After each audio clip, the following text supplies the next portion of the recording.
Okay, I'm live. So I guess no one's here yet because I just put the notice for the live stream like randomly.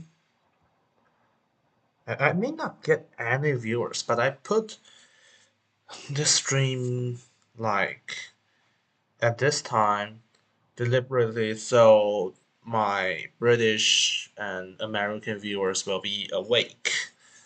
And that's it. So to today's topic. Yes, I know some of. I'm furious. I'm really furious about this video. It's like Johnny Harris is like my favorite YouTuber, and and Thunderfoot is like my, I don't know, first 10 favorite YouTubers, and he does a video busting Johnny Harris. It's just, it's it's first frustrating, and second is infuriating. I mean, yeah, and and this video is just low quality. It's like he absolutely twisted Johnny Harris's original video just to show his point, and and his points aren't really good. It's like he's busting another person by cutting bits and pieces out of Johnny Harris's original video to make Johnny Harris look bad. In fact, I have the original video here. This is Johnny Harris. So I said it in my cancelled video that he's my favorite YouTuber. Despite I haven't subscribed. In fact, I'm good. I'm going to do that right now. Okay, got one view. Got concurrent view 3. So first, let's directly dive into this video. I plan to watch like the Johnny Harris video first, but I mean that video is, we will get to it. It's basically we will get to it as we go. If you were asking, am I actually doing this? Yes, I'm actually doing this. We're doing a deep dive. We are starting from the beginning. Hey everyone, my name is Johnny. I am an independent journalist and filmmaker. Pause. Yes, I know some of you are asking, am I actually doing this? Yes, I'm actually doing this. We're doing a deep dive on UFOs. I I remember he's not pausing from that, but okay. Thunderfoot, you are cunning. Why UFOs are suddenly everywhere. We have proof. 6.5 million views 2 weeks ago. Sounds interesting. UAPs is what the government now calls UFOs because UFOs, again, has been completely tainted by this stuff. A UFO sighting over multiple cities. I don't know what the hell it is. An extraterrestrial event that changed the course of history. Yeah, I think you're right. That's totally stupid and totally sensationalistic. Yes. So, I mean, this is Johnny Harris's point. It's like they changed it to UAP so that this is like distinct from like, I don't even know what the word sensationalist mean, but basically from those like fake science stuff. And Johnny Harris said that deliberately to establish a perspective that, or a narrative that he wants to approach this thing with science instead of everything else, you know. And I think he does an excellent job. It's like he's doing as scientific and as reasonable as you can get with UFOs. I'm just going to call them UFOs because most of them are objects are not clearly not phenomena, but some of them are. So I don't know. UAP is the new name, but I'm so used to UFOs. I was once a big UFO fan, but I was never like a big believer because believing UFO is just stupid for me. But I did watch a lot of stuff. So Take a look at your intro for why UFOs are suddenly everywhere. We have proof. US military officials have gone before a Congress hearing releasing once classified videos from private helicopters. 144 unexplained sightings. Yeah, I guess that puts the alien civilization people at like a 9 and you at a 7, maybe? Now done like 3 videos with the New York Times, like the old newspaper, that even won an Emmy. You're the first winner. Blue states, you're the problem. You know, I don't work at the New York Times, but I'm a YouTuber. I'm an independent. In many ways, the 2014 tech event is the starting point for a new era of UFO investigations. yeah, Johnny Harris worked with New York Times. I saw him on. I first met him on New York Times video about like the American midterm elections, about how like the right wing MAGA group is trying to rig the 2024 election by getting a lot of people elected in 2022 into like seemingly unimportant places. And I think that video is really in depth. And I immediately was fond of Johnny Harris' style. But it was not until I discovered like his Qatar video that I found his own channel. So I never. I was like, oh, this style is like really familiar. Where did I saw it? Oh my god, it was my favorite New York Times video. He's behind it. I was like, yeah. At this point, Thunderfoot, I'm going to call him Thunderfoot, is just is basically still following the original video, but he's going to like take off and talk about his own stuff pretty soon.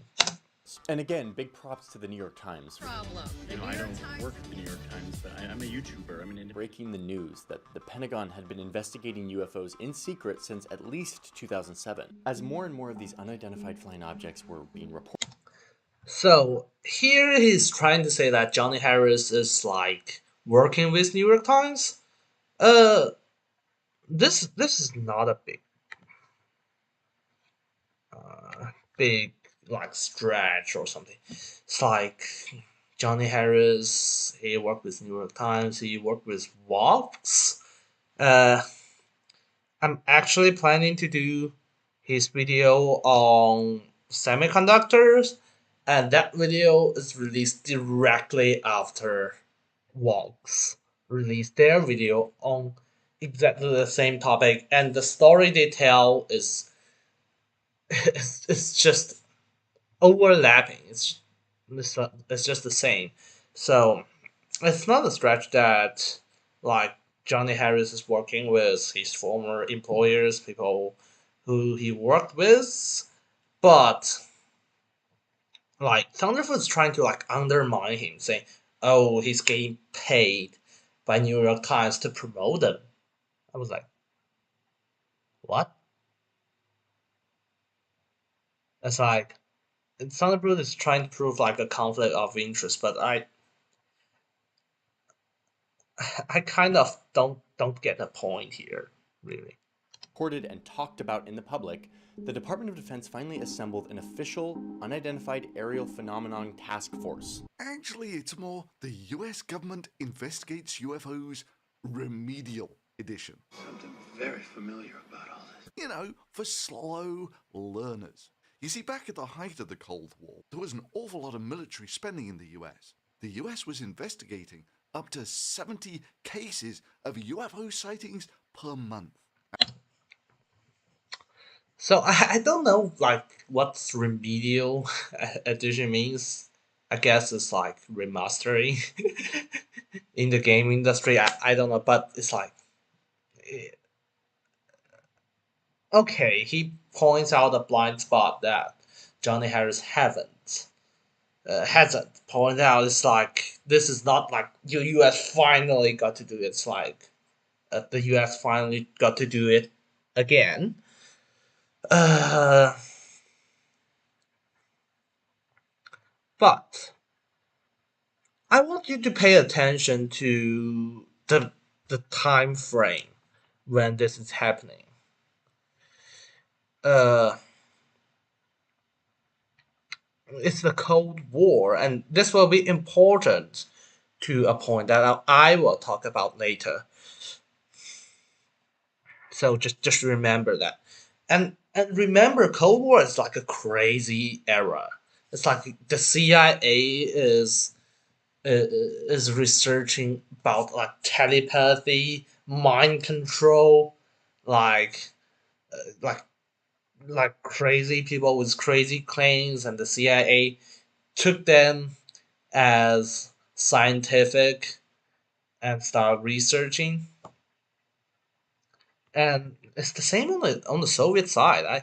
I heard like legends about the Soviets actually like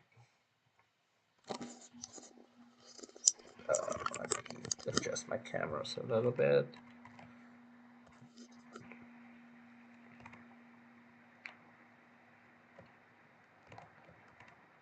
Come on. Actually had someone named Yuri like to do I don't know to do like psychic control stuff. It's like Yuri from Red Alert. It's like pulled straight from the video game, but it's actually the video game taking the inspiration from that guy. But this all shows that Cold War, crazy time. And over the 15 or so years they studied these UFOs, Project Blue Book collected over 12,000 UFO reports and concluded that most of them were misidentifications of natural phenomena like clouds or stars or conventional aircraft. Summing up their 15 years of study and their 12,000 UFO reports as no UFO reported, investigated, and evaluated by the Air Force was ever an indication of threat to our national security. There is no evidence submitted to or discovered by the Air Force that sightings characterized as unidentified represented technology developments of or principles beyond the range of modern scientific knowledge. And there is no evidence indicating that sightings characterized as unidentified were extraterrestrial vehicles. 12,000 reports, 15 years. And now for the Slow Learner Edition. Know that our service members have encountered unidentified aerial phenomena. So at this point, I think I can point out the word unidentified is used a lot, and this is an important point of mine. That is, unidentified doesn't mean unidentifiable, and the word unidentified just means like it's like yeah, the camera catch something, but we don't have enough like insight into it. We cannot extract enough information from the pixels to know what it is. We only know kind of what can it be. It's like it's not like yeah, we started with like all the most advanced scientific instruments, and this thing is like they're built with the strongest material in the world. And there's nothing we can break it and it looks like a drop of mercury. Yeah, that's the three body reference. But I digress. Move on. And because UAPs pose potential flight safety and general security risk, we are committed to a focused effort to determine their origin. In the best traditions of politics, forgetting why it was closed down last time. So he said for the slow learner, he means like this uh this black person, the Mr. Ronald Moultrie. Sorry if I misspelled your name. Guess you won't be watching this video anyway. But he think that okay, this is a slow learner and he doesn't learn from his mistakes of spending too much money on something that doesn't process red. But uh this is like the narrative throughout the video, but come on. Safety is an ongoing topic. I mean, he will mention FAA later. I watch a lot of Mentor Pilot and FAA and NTSB. I guess it's NTSB, National Transport Security Board, NTSB. They are big in the air crash investigations. And those investigations, those like agencies, that they're always there. And they're there for good reason because you don't say, I have investigated 100 aircraft crashes and I have rooted out all the problems. I can guarantee you that we can turn a blind eye to all our airplanes and no crashes will happen in the future. Because they don't. Planes keeps crashing. Or, to a more suitable scenario, you cannot say that I have examined like 10,000 planes and they don't have a problem. And we'll say that okay, we can stop investigating, we can stop like maintenance, we can stop everything, like routine checks of all our planes and all our pilots because we have done it this year now, and it's no longer needed. That this narrative just doesn't add up. General security risk. Politics, forgetting to a focused effort to determine their origin. In the best traditions of politics, forgetting why it was closed down last time. The reasons that they closed Project Blue Book was because it cannot be justified either on the grounds of national security or interest in science. This is where I start to get pretty excited about the potential here. Because look, this is like a real high up person in our intel community in the military who's talking about getting more data on this, on studying it. Keep going, Mr. Moultrie. Yeah, I think this is why we start quoting things like those who don't study history are doomed to repeat it.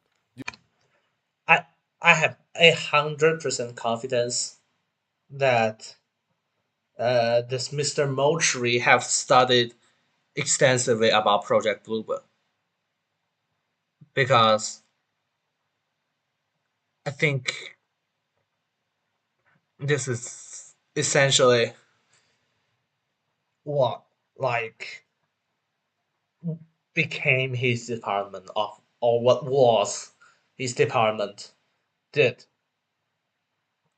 And it's not like, oh, this guy don't study so he want to do it again. It doesn't make sense to me. But the point here is that it shows the two most important aspects of Project Blue Book, and I guess Thunderf00t will agree with this, is that these two, the national security or the interest of science, are the thing that the new UAP or UFO studies are focusing now. All right, and okay, we just established this point at this moment. It will be useful later. You're getting excited about a new department of UFO studies with a dramatic zoom in because you wouldn't want to dramatize serious reporting while ignoring the fact that they've already done it with over 10,000 UFO sightings and came to these conclusions. Ultimately, Project Blue Book stated A high up person in our intel community in the military who's talking about getting more data on this, on studying it. Keep going, Mr. Moultrie. Yeah, I think this is why we start quoting things like those who don't study history are doomed to repeat it. You're getting excited about a new department of UFO studies with a dramatic zoom in because you wouldn't want to dramatize serious reporting while ignoring the fact that they've already done it with over 10,000 UFO sightings. Okay, I get why he's talking about dramatizing. He's thinking that like Johnny Harris is dramatizing the establishment. Okay, fine. He's a YouTuber. I mean, I literally dramatized like several pins on the Z80 and got 500k views. I mean, yeah, and I said, oh, I discovered this new feature. It's like, on these just YouTube videos.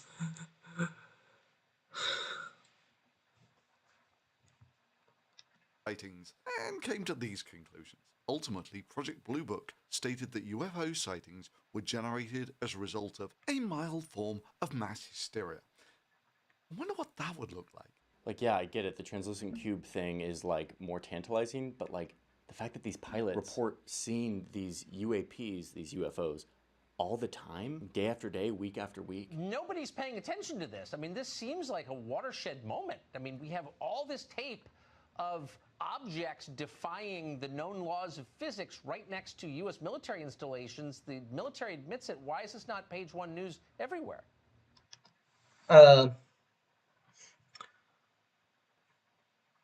This object here in the Johnny Harris's video is later confirmed to be an optical illusion.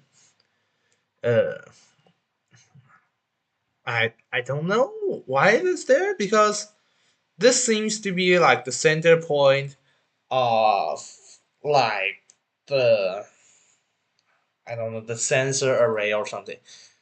But if this is a fighter jet equipment, it should be used to lock onto something, and if there's a giant dark spot in the middle, how will that work? Well, I heard some point that the blind spot of human eye is in the middle, but we can still see. But like our human eyes can turn very quickly. Maybe that's why. But maybe this shows that the equipment is maybe broken. Well, it should be, absolutely. People are dumb, panicky, dangerous animals, and you know it. A mild form of mass hysteria. Okay. As soon as he talks about the mild form of mass hysteria, he's trying to paint everybody stupid. Like, sorry. Like the TV station stupid, Johnny Harris stupid, all the pilots stupid. Who's clever? Thunderfoot and his viewers. That's why I'm furious. That's why I'm furious about his video. He's saying, I'm clever, you are stupid. And I feel insulted because just because I've watched Johnny Harris' video and I really like it. And this video made me choose to not like my favorite video, one of my favorite videos. Johnny Harris makes a lot of my favorite videos. And being a non sensational, I don't know, like hysteria, crazy guy, and utterly stupid, which is something I cannot accept as an engineer.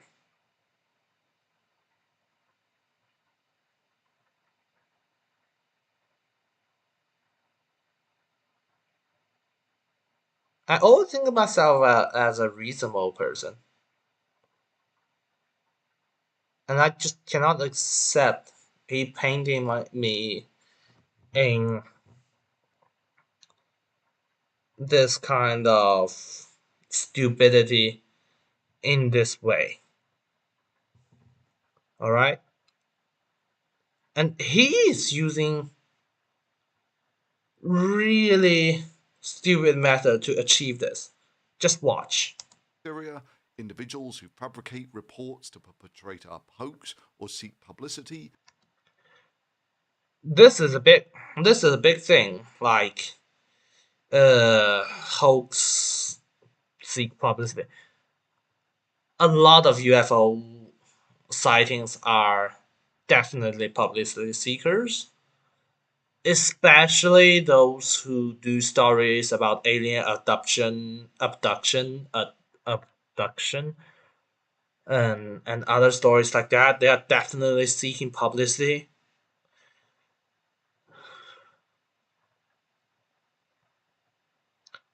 But I mean, at the beginning of Johnny Harris's video, he deliberately said that this is not his topic.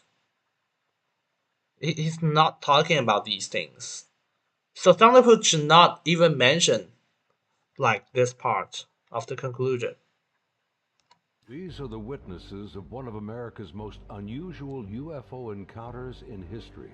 Navy veterans and a band of brothers that want you to know that what they witnessed is real. This is their story.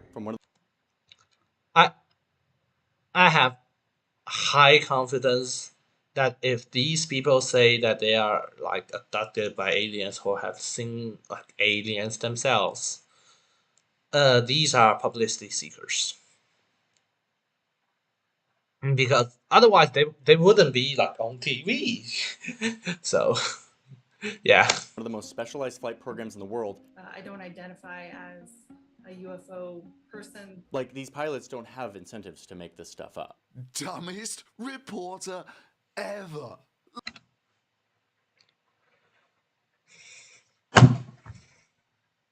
Don't you call Johnny Harris the dumbest reporter ever, alright?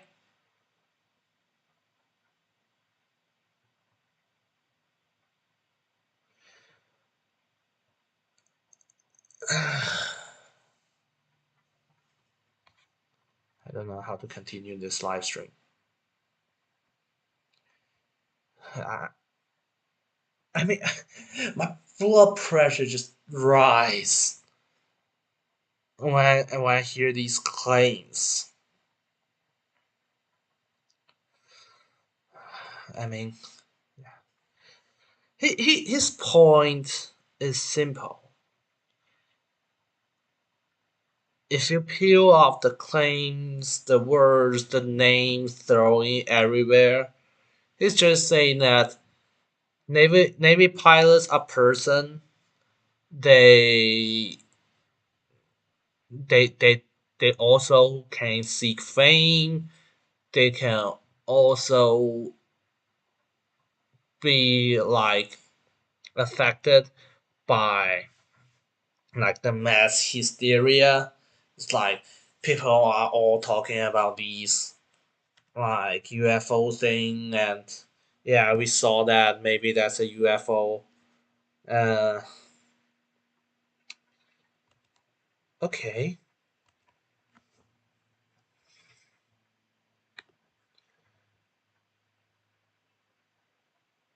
But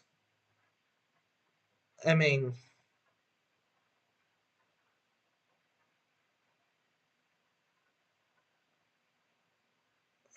kind of forget what I want to say. I was just too angry about this.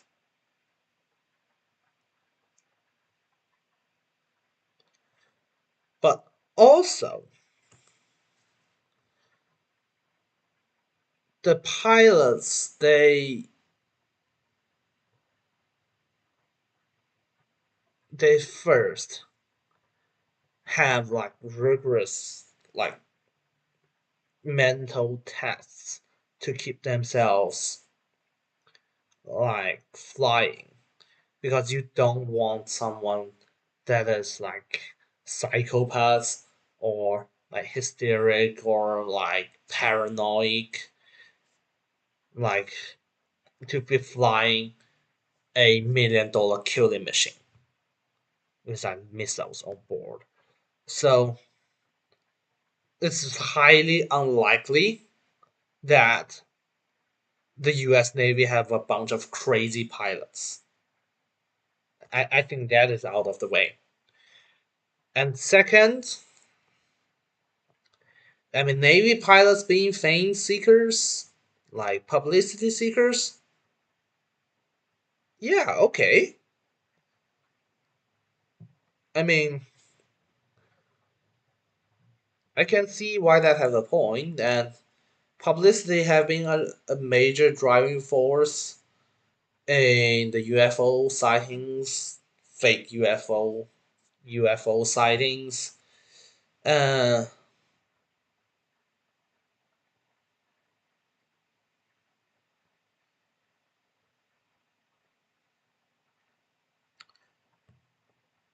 I will talk about a funny story that I once sighted.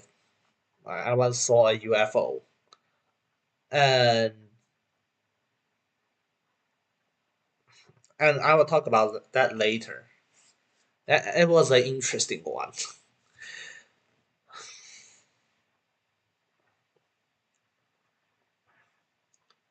Spoiler alert: it's not a UFO now. That thing is not a UFO now.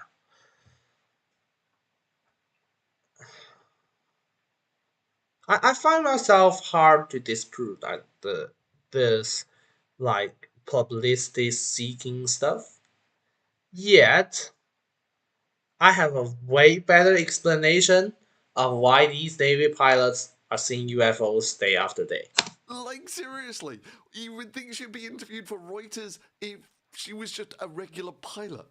Oh, well, of course, no incentive to make stuff up there then. Ah, it's like it's the these guys are on TV argument. If she's just a pilot, she won't be interviewed. She claims she's seen a UFO to be interviewed by Reuters.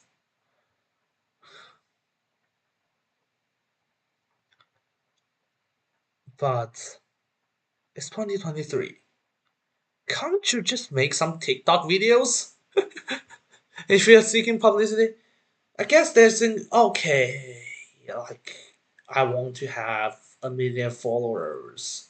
Yeah, what should I do? Oh, people are talking about these UFO stuff, and I have a front seat.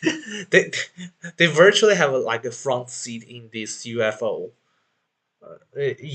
sightings because they literally see more stuff than everyday people because they fly jets in the sky like hundreds of knots. Okay. A regular pilot. Oh, well, of course, no incentive to make stuff up there then. Anyway, where were we? Individuals who fabricate reports to perpetrate a hoax, blah blah blah, psychopathological persons, or misidentification of various conventional objects. Oh, I sighted another UFO actually. It's actually last year. This is a way mundane story, so I'm just going to talk about it. I used a 6 inch, and I sighted the UFO with a 6 inch like telescope, reflected telescope. I set it up. I pointed to the moon. Uh, because it was a moon eclipse that day. However, the weather was cloudy. By the time the cloud cleared, the moon is back and full, and suddenly something pauses right uh, in the center of the moon, and the objects are really small and black. And at first, I thought it was like International Space Station or the Chinese Space Station, or as it's like unofficially named, the Tiangong. Uh, and I immediately asked in a chat group of a bunch of person who is like really into like catching footages of the space station with telescopes, and they do it like both during morning and the night when not the telescope, the space station can be directly seen, and they also do it when the space station fly past the moon and the sun. This actually called a space station moon or sun eclipse. And I asked them whether I witnessed a space station moon eclipse, and the answer that came out was no. Although there was an ISS moon eclipse right near that time, right close to the moon, but it was like first it won't go through the moon from the point I'm looking at it. Second, it was like 2 minutes after I saw that object. It turns out it was a bird. Yeah, yeah. They actually examined my footage like carefully and spotted like flappy wings and concluded that yeah, it was a bird. Uh, and they say like it's quite a frustrating thing to spot bird in like astronomy, because you kind of had to keep the exposure constant, and somebody a bird flies in, it may ruins the thing. But uh, it gets quite technical, and I don't really understand it from that point. You know, like birds or planes, but Birds or planes. Um, and a lot of balloons, because like a normal helium balloon, so that whatever place can fly up to like very high altitude. And the the track group people do say they have balloons like blocking their sights occasionally. we'll come back to that later. But probably the most damning observation is that the number of high definition cameras on the planet is at least 1,000,000 times higher than it was in 1952. And the number of images captured on those cameras is probably 1,000,000 times higher as well. Yet the average quality of the UFO image remains fuzzy blob recorded on a potato. Now, he's going to talk about a lot about this thing, so let's get this out of the way. This is why I said UFO or UAP, they are unidentified, they are not unidentifiable. Times higher as well. They are not unidentifiable. Quick, grab the worst camera we own. Yeah. So why are UFO footages always crappy? Because if you look at most of them with a correct functioning high definition camera, they become IFO, identified flying object, or IAP, identified aerial phenomenon. Wait, IAP. IAP is in application programming. Yeah, that's for embedded system stuff. But yeah, it will become IFOs. And that's actually a point for like no UFOs exist, because all of the UFOs, they are unidentified because we don't have enough information. If we have enough, we can identify them. Okay. but he's going to pound it so extensively without speaking about this very important point that it just gets frustrating and infuriating. Yet the average quality of the UFO image remains fuzzy blob recorded on a potato. Okay. UFO Fuzzy image blob. remains fuzzy blob recorded on a potato. I can bust this one.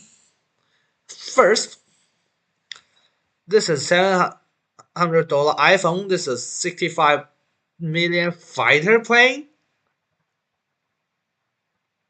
Well, I don't know. I think this is like A330, A320, probably A320.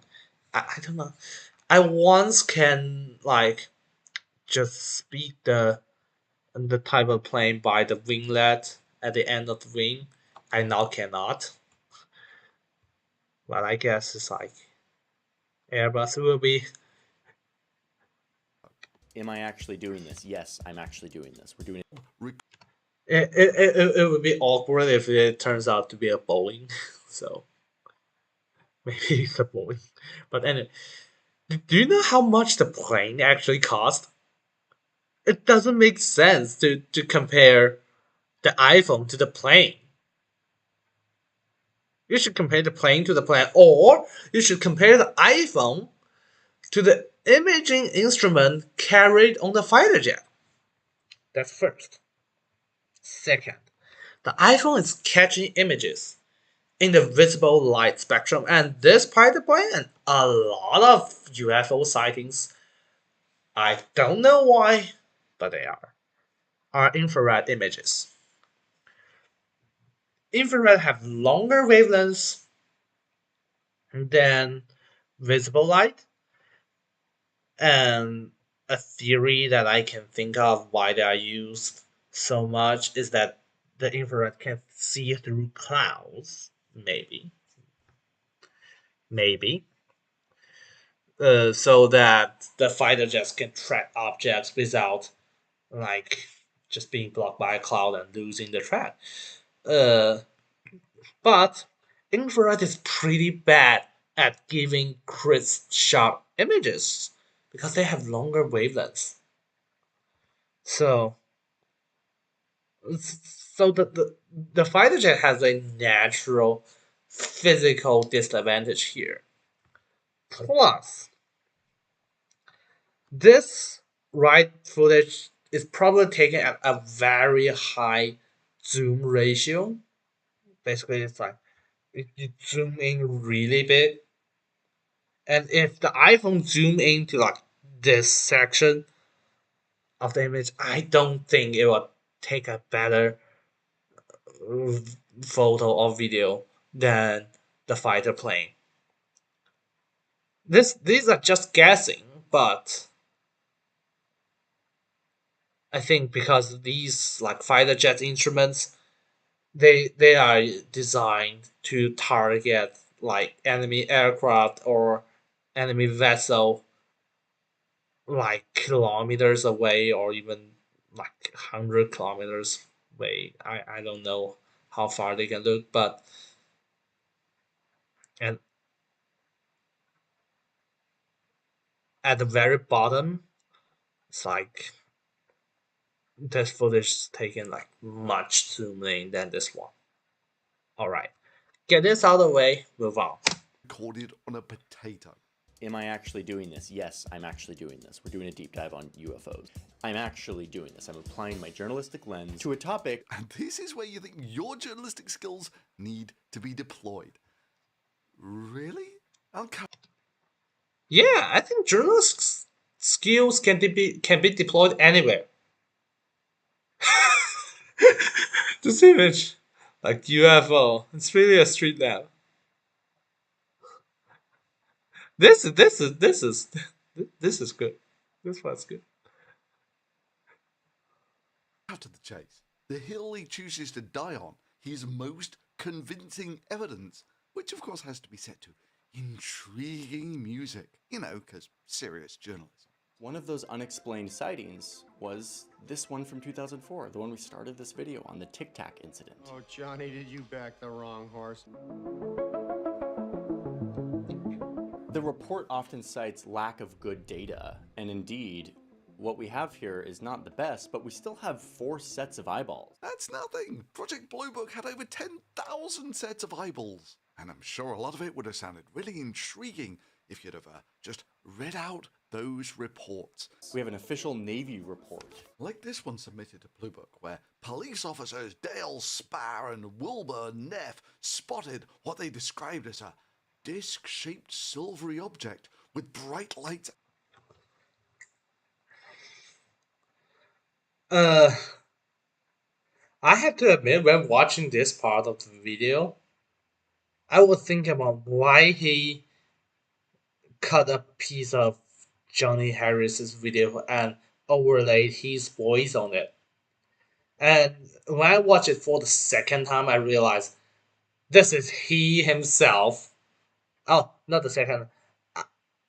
After a little bit, I realized it was he himself doing this in a truly Johnny Harris fashion. Yeah, that's interesting. But I want to go back to a point here. The report often cites lack of good data, and indeed, what we have here is not the best, but we still have 4 sets of eyeballs. That's nothing. Project Blue Book had over 10,000 sets of eyeballs. Have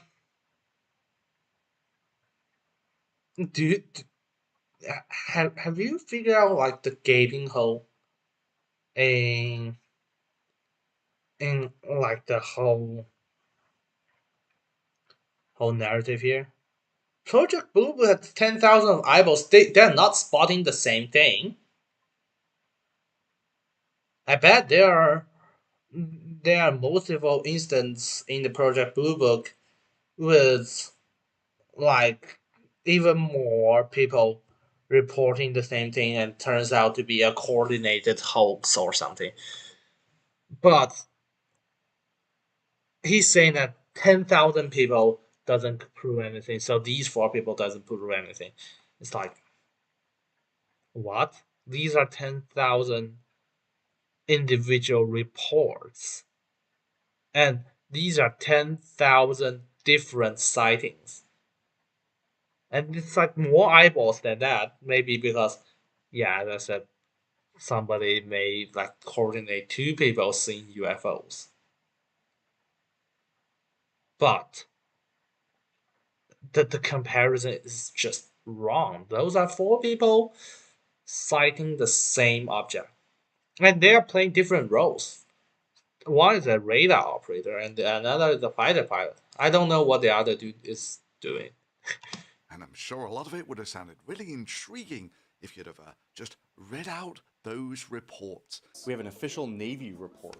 Like this one submitted to Blue Book, where police officers Dale Spar and Wilbur Neff spotted what they described as a disc-shaped silvery object with bright lights emanating from its underside at about 1,000 feet in altitude. They began following the object, which they reported sometimes descending as low as 50 feet. Hovering stationary on the radar for a short amount of time and then departing at high velocities, high turn rate. The police from several other jurisdictions were involved in the pursuit. The chase ended about 30 minutes later near Freedom, Pennsylvania, some 85 miles away. My God, the story is so exciting with Tom's going over it with an orange highlighter. This is the first time I see his face, actually. But you know what would probably make it a little bit more convincing? Would be some actual evidence. We have an official Navy report gathering facts from that day. Technicians seen this thing descend from 60,000 feet down to 50 feet in a matter of seconds. And it never once struck you as odd that all the things about this thing breaking the laws of physics and aerodynamics, you know, things that we've used to make planes for the last 100 or so years. 100, maybe yes. But I think the early planes, like the white body planes, are made with poor understanding of the aerodynamics.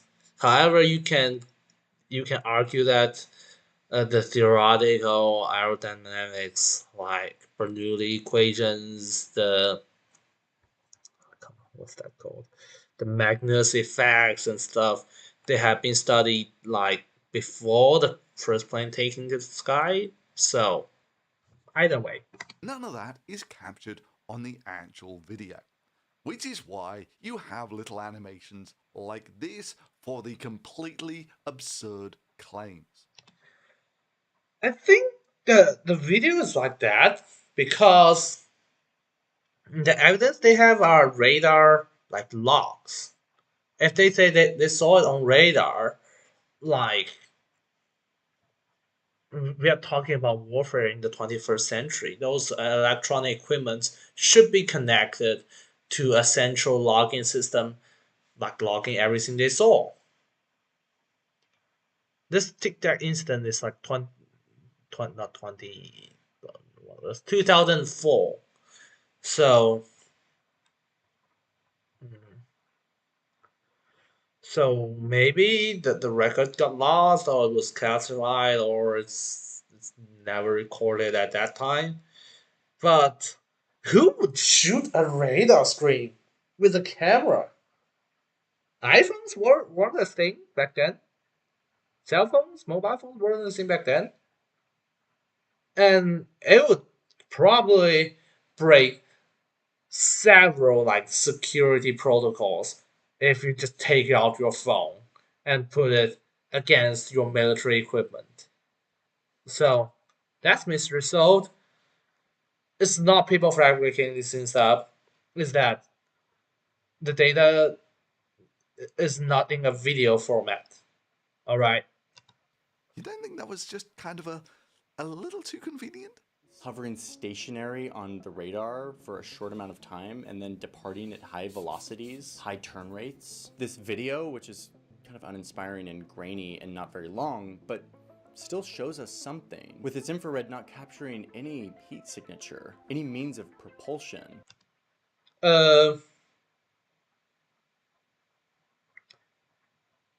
I don't know what about means of propulsions he's talking about here, because maybe he's expecting like a bright spot on the thing where like hot air is coming out, or even a tail. Uh, uh, but maybe the thing is flying away. I don't know, turbofan or just a propeller. If you photograph something like with like I don't know, turboprop, or even an let me see, can't remember the word.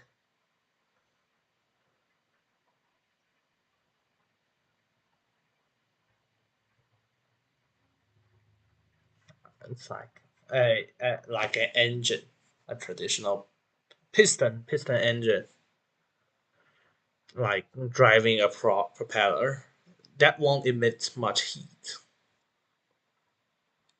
As this thing flies around at mind-boggling speeds. At mind-boggling speeds. As this thing flies around at mind-boggling speed. So I don't know whether Johnny Harris is indicating here, but Thunderfoot is definitely indicating Johnny Harris is indicating it here, because he says mind-boggling speed and this thing just. Uh,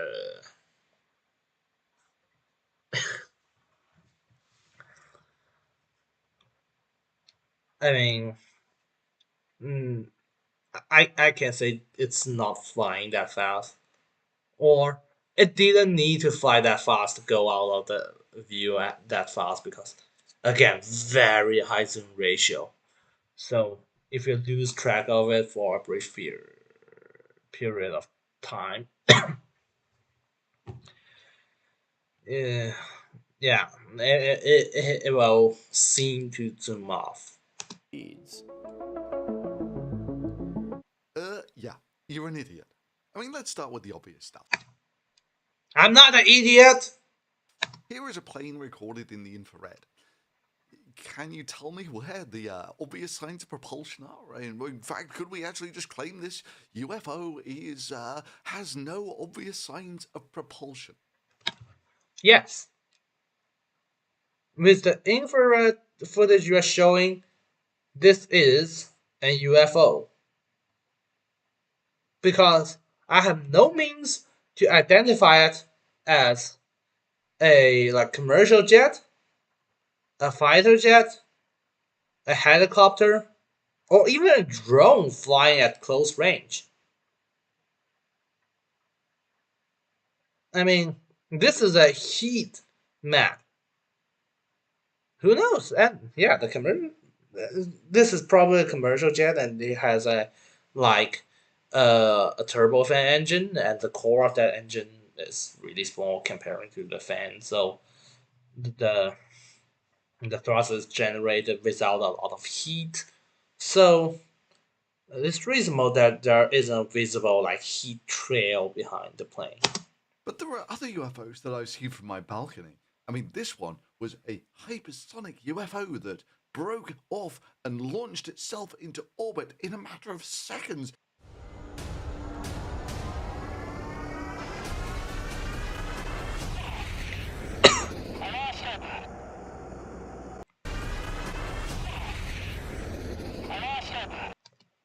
Oh, I finally. This is like the third, fourth time I watched this video. The pilot is saying, I lost him. Because the. Come on.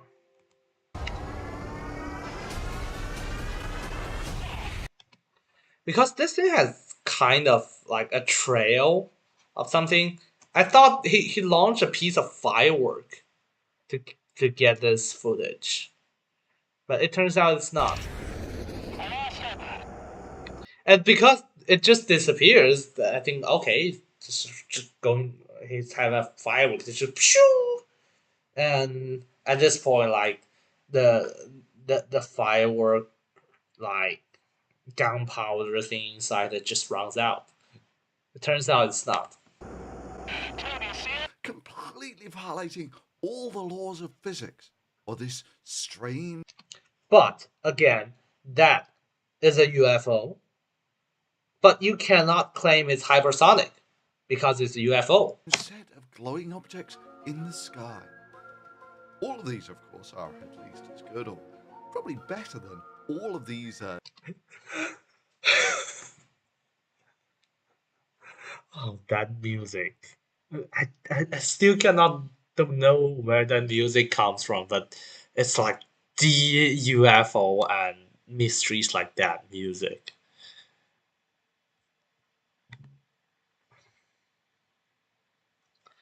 And again, these are UFOs.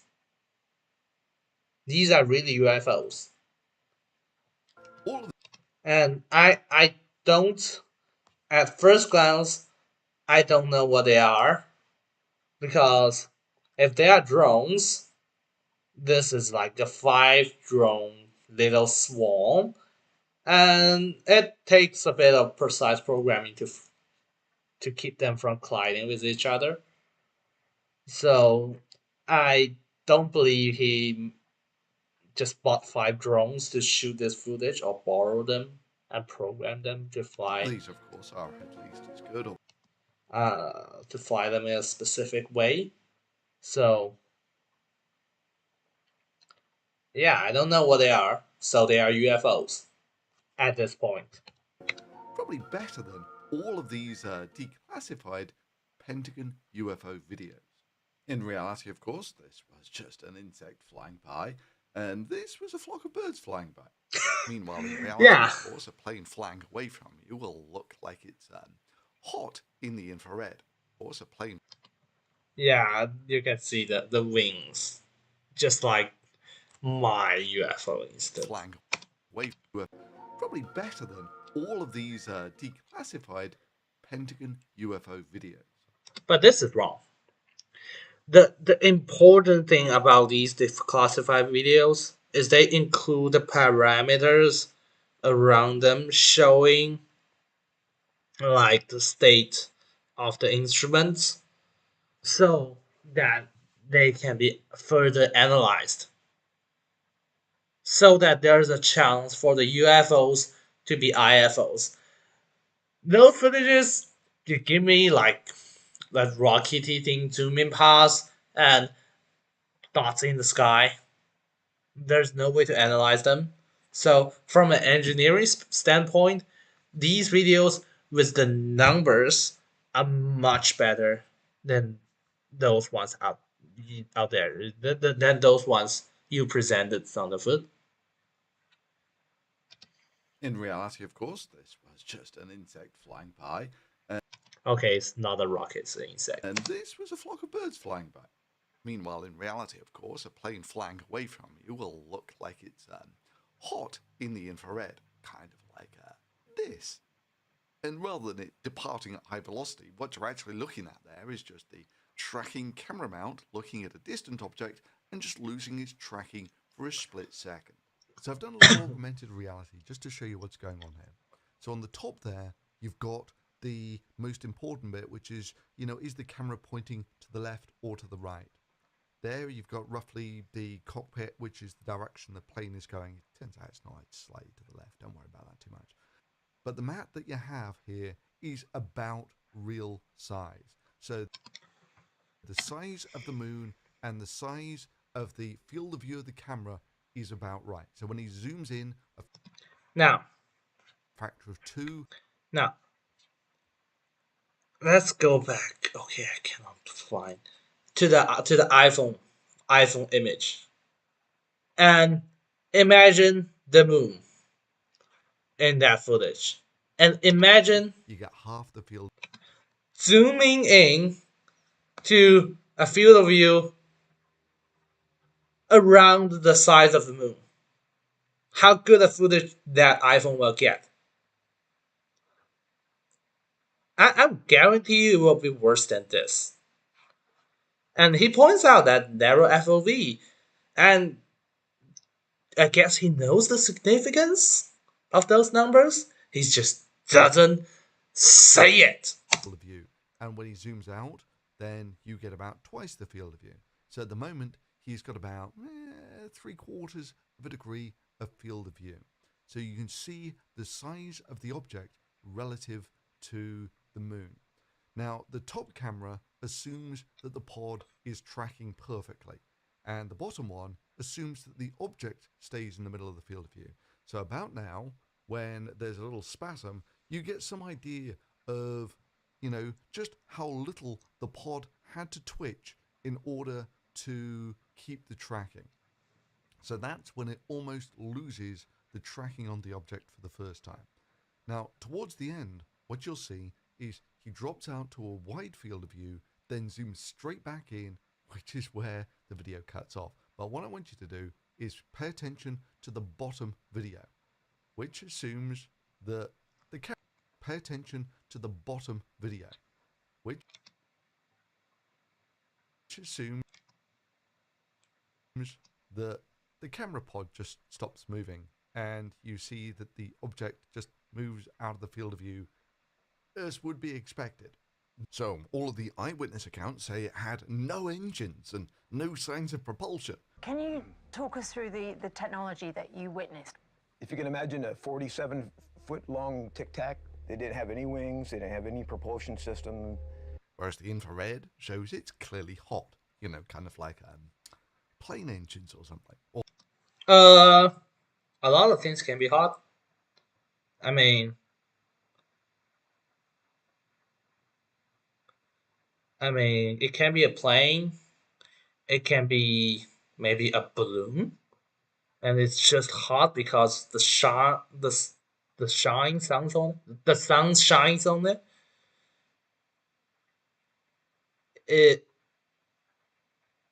It doesn't need to have a propulsion system to be hot. And God, why is Thunderfoot saying that this thing has a propulsion because it's hot?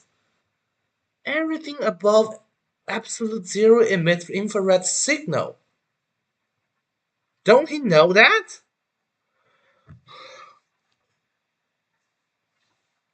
All the accounts say it was maneuvering violently and hypersonically, whereas the actual video shows it making no maneuvers whatsoever.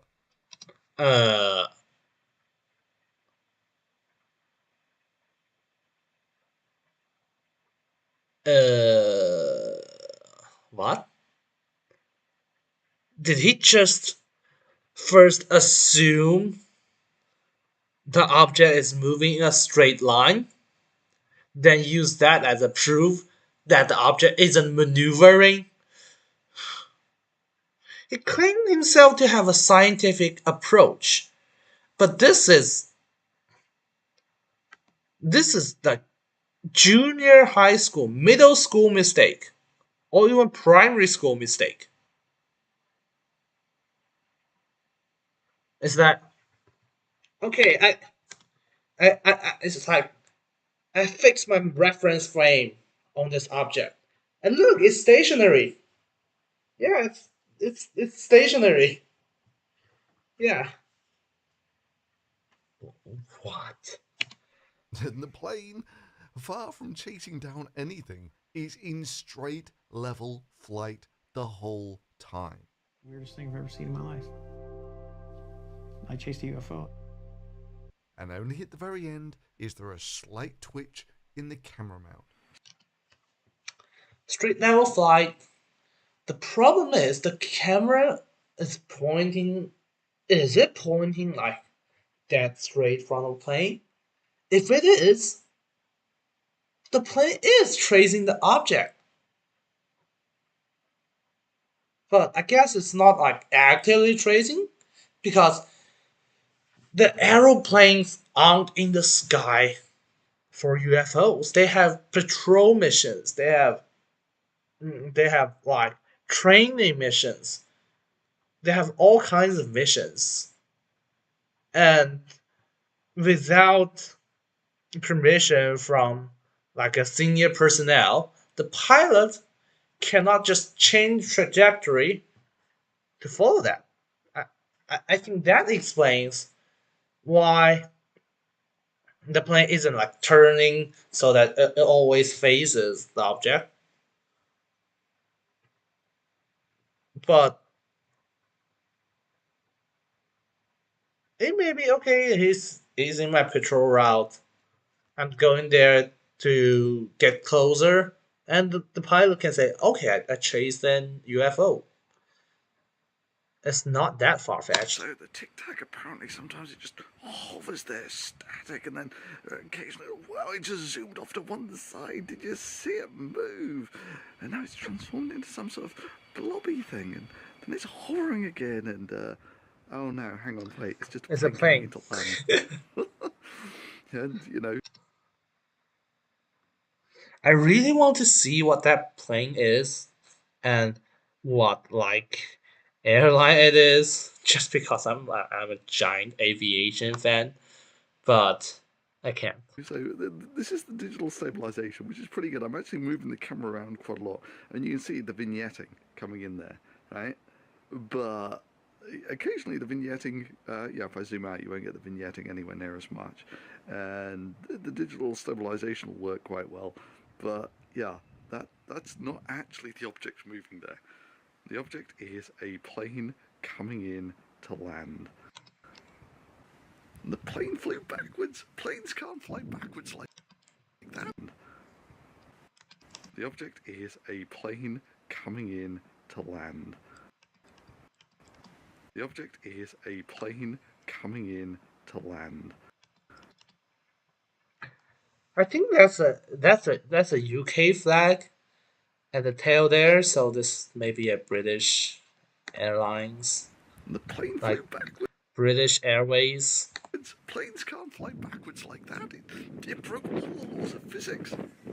And of course, if we add a little dirt to the camera lens, then people will mistake the dirt on the camera lens for texture in the background, like so. And boom, there's your evidence of a supernatural plane that's flying backwards. I mean, 74 Gear or Mentor Pilot did an amazing video about how a plane can be seemingly hovering in the sky. And there are two ways actually. One is that the plane coming in to land.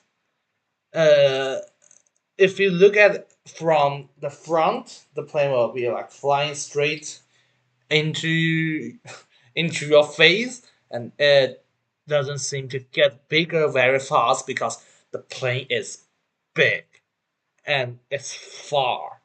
So that's one way it seems to be hovering, and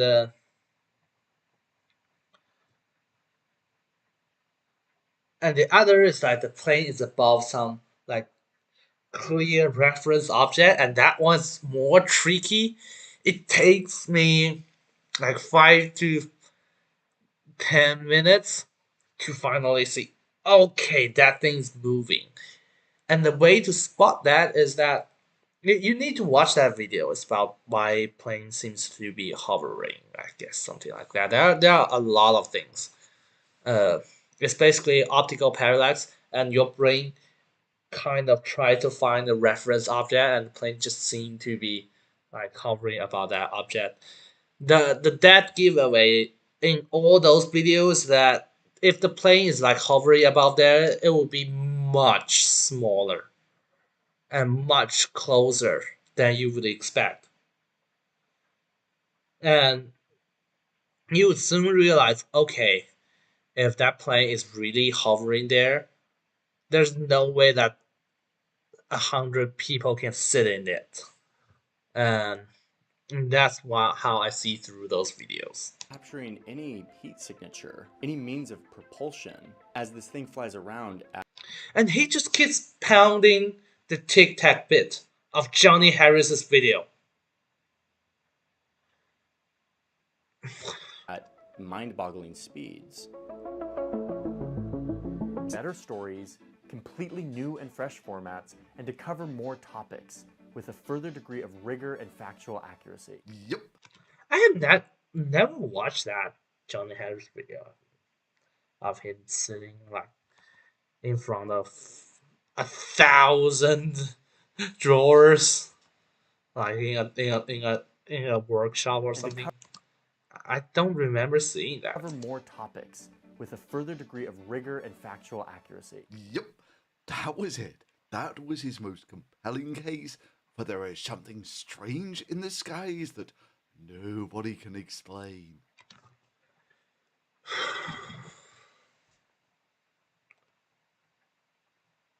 One thing about Thunderfoot is that he's just begging people not to watch the original video, and that is not scientific approach. When you're doing analysis on something, you should always encourage people to read or watch the original material you're analyzing.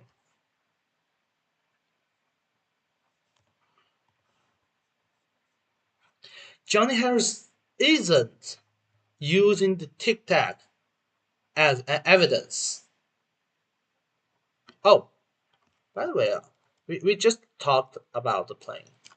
I forgot to talk about the promised UFO sighting. Like 2 years ago, when I first arrived at Cambridge, I have to like quarantine for 10 days.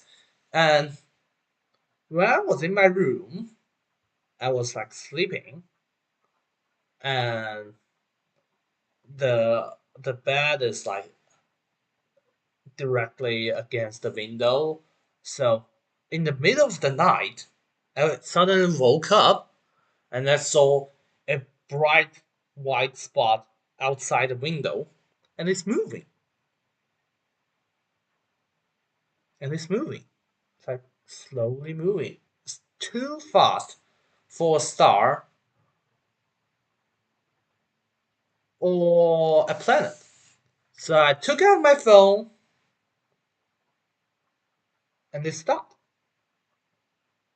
And if it's like a satellite or a space station, it can't just stop there.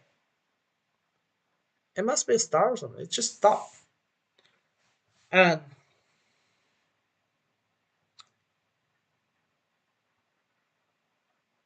and I want to go to sleep, but I kind of freaked out. Come on, this is like my first or second day in Britain, and I spot a UFO hovering there, and it just stopped. Seemed like it discovered me staring at it. It's crazy. It's like miles, 10 miles away, maybe more, and I didn't dare to go to sleep again. And after a while, it started moving, and before I know it, disappeared. And I was like, what? Did I just see a UFO? And again, by definition, that was a UFO. Until a few months later, I watched that video about planes coming into land. And I soon realized what happened.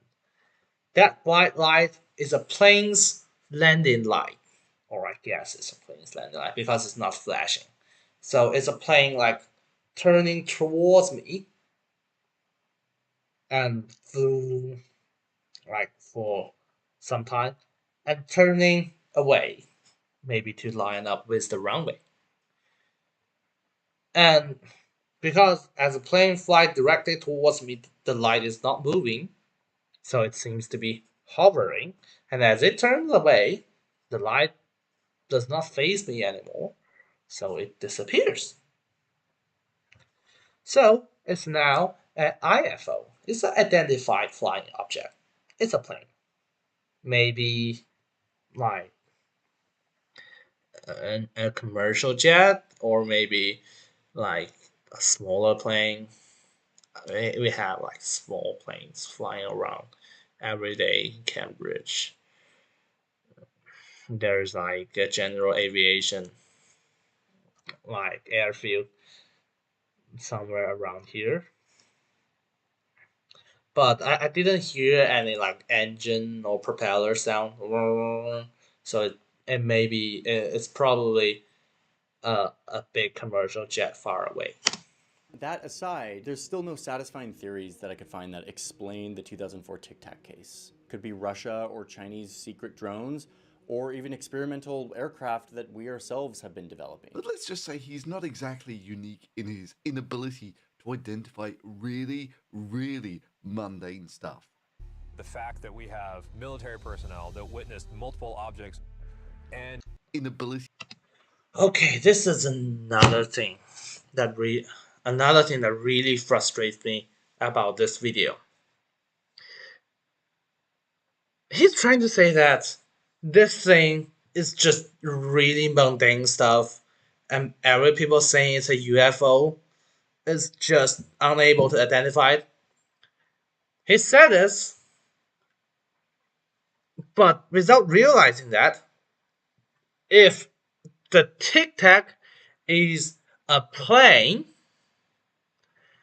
it should not only appear on radar, it should not only appear on the infrared, it should also appear on a local ATC.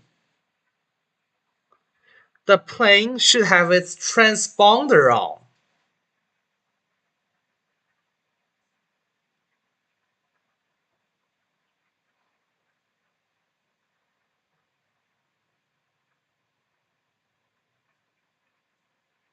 Oh gosh. Sorry, I won't respond to any of the comments in this video. Yeah, sorry. Thank you for posting so much. But yeah, thank you, Evil Bunny. But yeah,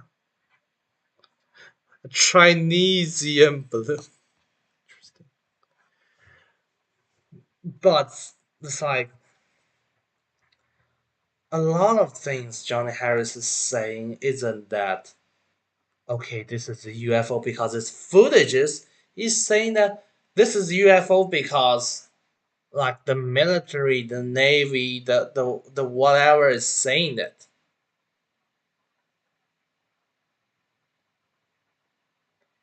And those people have a good knowledge about where every civilian aircraft are in the sky. Whether they are balloons, whether they are planes, whether they are drones, whether they are whatever. They should have a record of their position. And that thing is unidentified because it's not on the records. And you can say I can catch a similar footage with a camera pointing at a plane.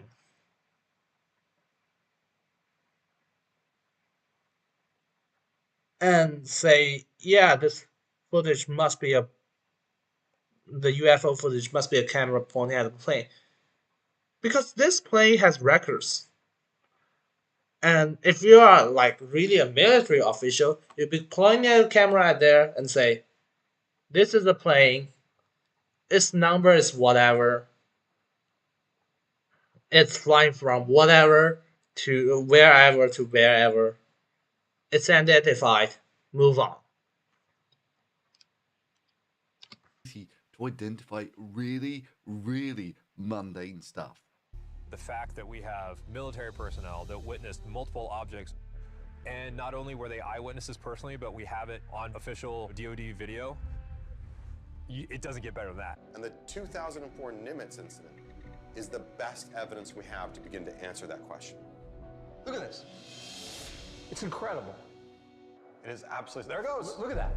And of course, I'm super impressed by how much people sensationalized your slightly twitchy camera mount. When one of the ship's fighter jets engaged a strange object in the sky, capturing footage of the incident on its infrared camera. This is not some crazy person with their cell phone on Instagram. The thing flying away really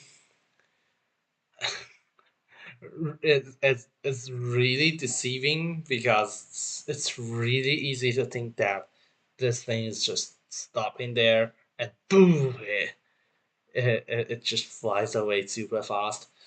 It's not. It's not. I understand that Thunderfoot. You don't need like 20 minutes of your 40-minute video focusing on the Tic Tac incident. It's not a major part in Johnny Harris's video. Alright? Maybe it is. Maybe I forgot that video. Maybe I forgot that video, but come on.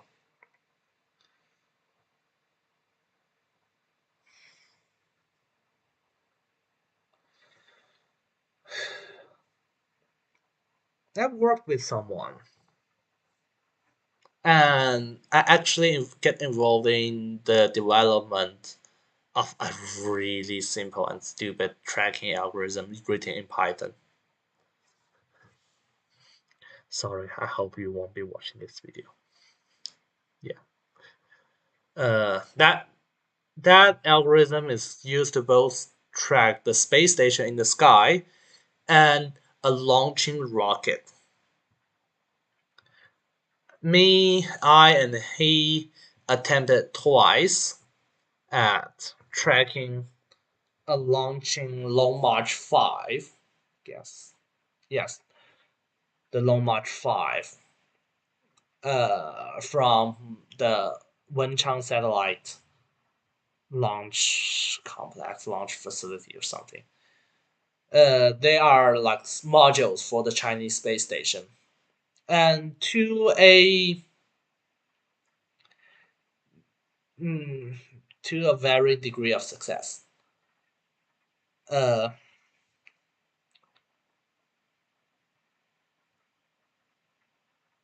First time he used his algorithm, and that thing kind of fails. It doesn't catch the rocket close enough, and I use the camera on a tripod and just steer it with my hand, and the rocket's just shaking violently in the frame, and I have to use like After Effects to stabilize it.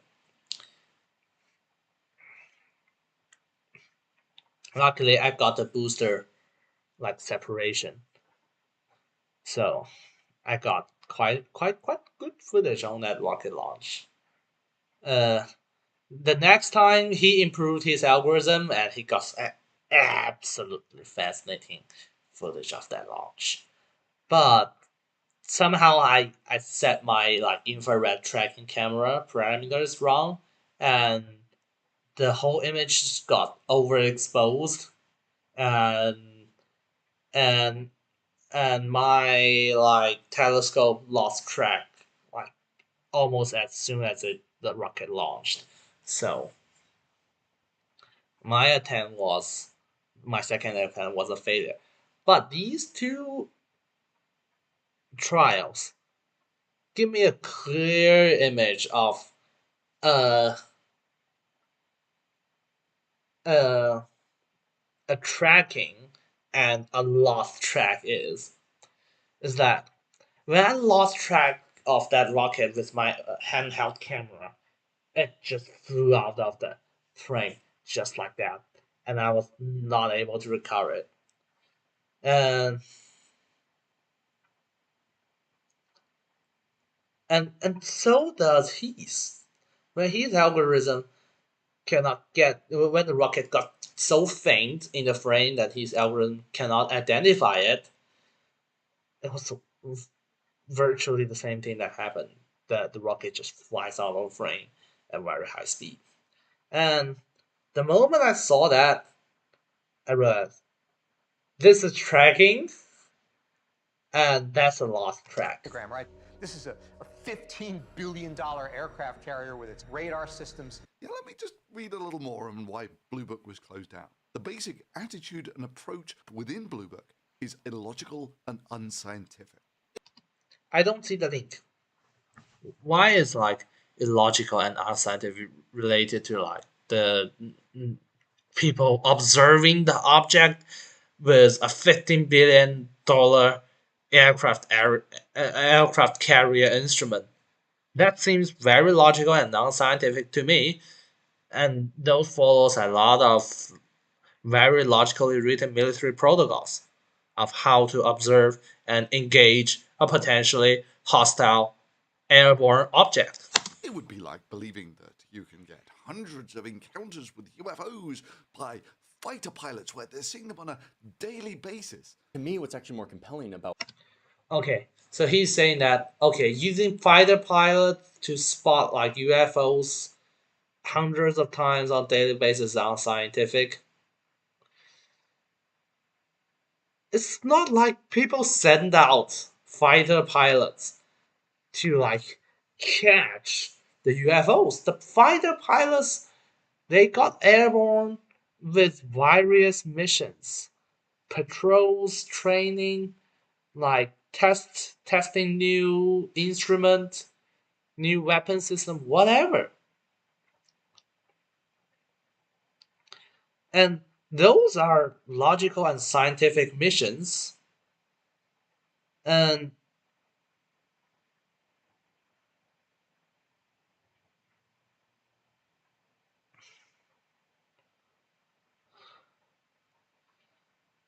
they are not even related to UFOs or UAVs. And I will explain later why there are hundreds and thousands of like UFO spotting by aircraft like pilots in just a bit. I can't wait. what this guy just said is because we were seeing these so much. He is saying that these pilots have been. Okay, Thunderf00t move on to that so much point. I'll explain that very soon. Seeing these things, essentially all the time. Wow. Yeah. Like, yeah, I get it. The translucent cube thing is like more tantalizing, but like the fact that these pilots report seeing these UAPs, these UFOs, all the time, day after day, week after week, that to me is more compelling evidence that we need to evaluate here. But none of them can seem to quite operate a camera. They're good photos because seeing it is a thing, getting close to get a photo is another. I mean,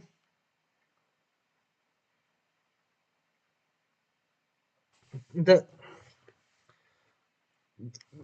you have a big, huge field of view when you are on board a fighter jet above the clouds, flying at hundreds of miles per hour. Hundreds. Uh, I would use hundreds of knots because I'm not familiar with miles per hour. Uh, and you can see a lot of things when you look out the window. And when something appears, that's a UFO. Before you get clear photo of that, it's a UFO. If you get a good photo of that, it's not a UFO.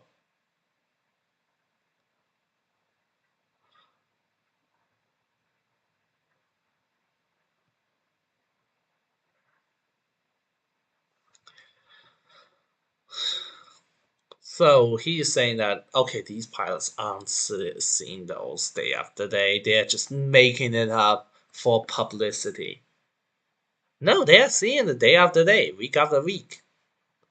And the UFO is just being a catch-all for those things they see. But they and the military don't bother to investigate. They say, oh, okay, that thing is a UFO. Okay. If you actually think about it, the term UFO actually implies we don't bother to like investigate it. So the project like Blue whatever, Bluebird or something, is like, yeah, we should take a look at those things. The Soviets are getting are getting really advanced. Maybe those things shouldn't be overlooked. And after 15 years, they say, okay, we should keep calling them UFOs and not spend money identifying them. You know, to take a decent picture of one of them, seeing them on a daily basis, and this is the best pictures they've got. And then there was this incident in 2021 where a Navy pilot was filming out his window with a phone and caught this. Yeah, you probably missed it. I caught it on the first time, and a Navy pilot was filming out his window with a phone and caught this. I basically like went back multiple times, slow the video down using the YouTube settings to get that, and that's all. Wait, the Chinese balloon incident is like in 2023. So, whew, this is not another video about the Chinese balloon. Yeah, you probably missed it. Let's just slow that down. This. Like, what is this thing? A balloon. Looks like it. Weather balloon or something. I don't know, let's see if we can zoom in and enhance to see what that can possibly be. But that can't be right. How? Okay, that's a party balloon. I think it will burst when it go up to like fighter jet altitude. How can something fly with no obvious signs of propulsion and no visible exhaust? How can any of our pilots be safe till we can identify this clear and present danger? But they also... Yeah. The balloon doesn't have a clear means of propulsion. And the balloon is reflective. Think about it. It reflects sunlight in like multiple uh, uh, like spectrum ranges. It may reflect infrared. So it that object, the tic tac object, may be a balloon, but it also shows that it's not moving across at decent speed, if not high speed. So maybe, maybe not. Also mentioned the safety of their pilots and their very expensive hardware. And of course, we all know aluminiumized balloons wouldn't show up on radar. It's not like they use almost exactly the same thing in radar reflectors. Aluminium balloons, they, I don't know what he's talking about. He's probably talking about, okay, these balloons won't pose any threat to the pilots because they will be seen on radar. But the problem is they're really small.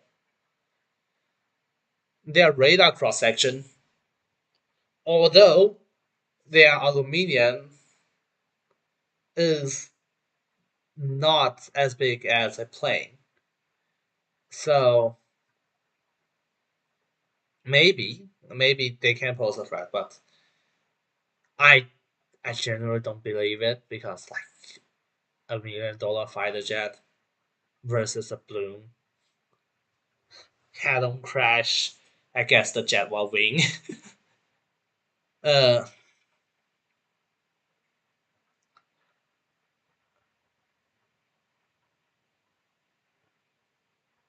I guess even if the balloon went straight into the like engines, it will just be torn apart and melted if it's aluminium or plastic or anything.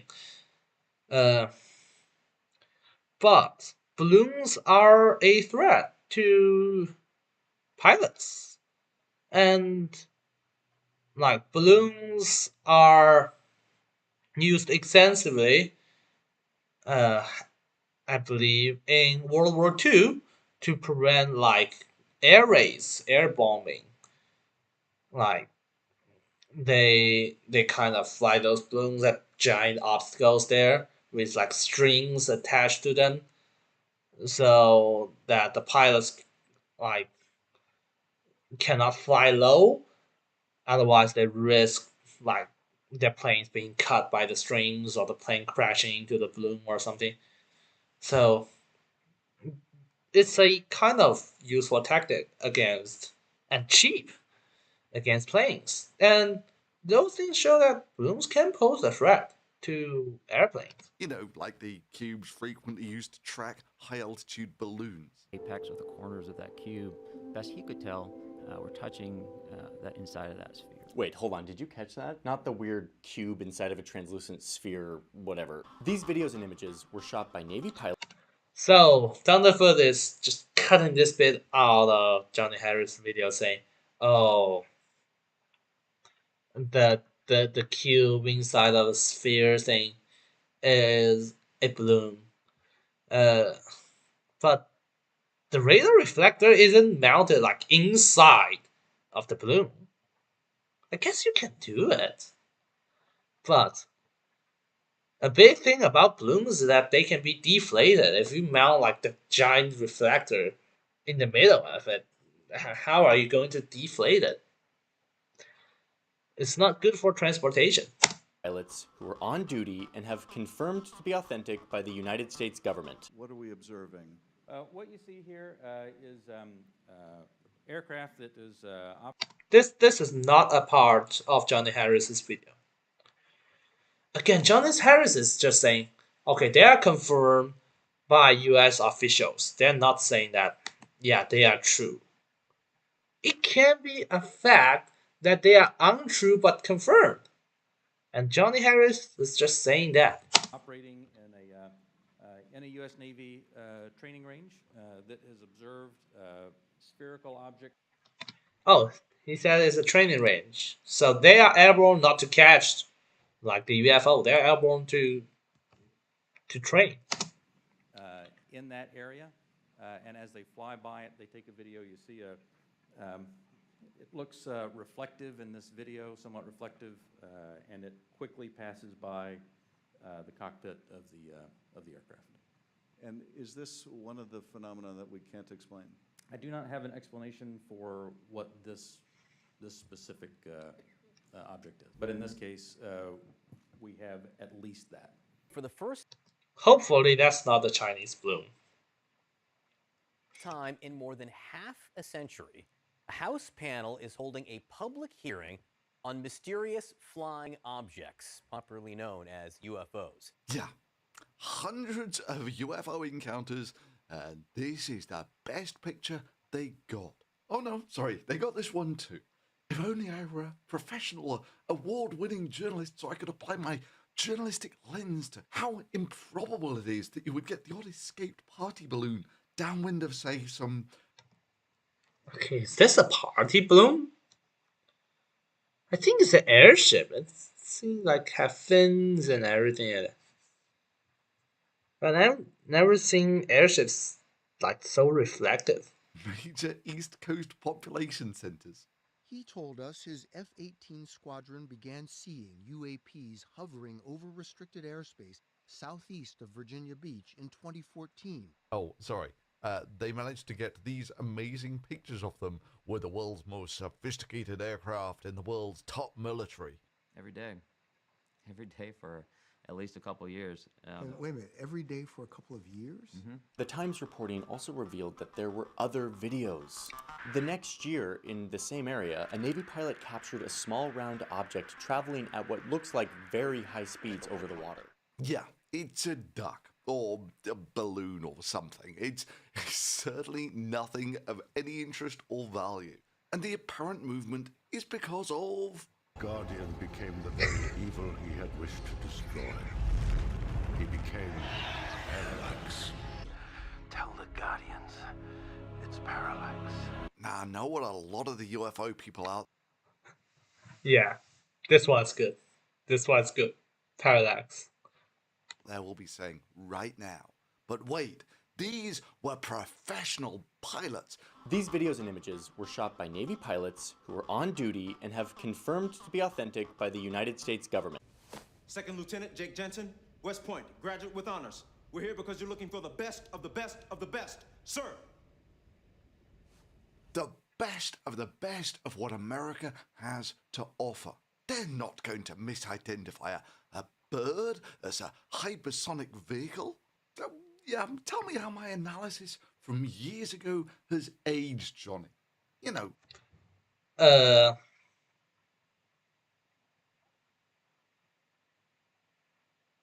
I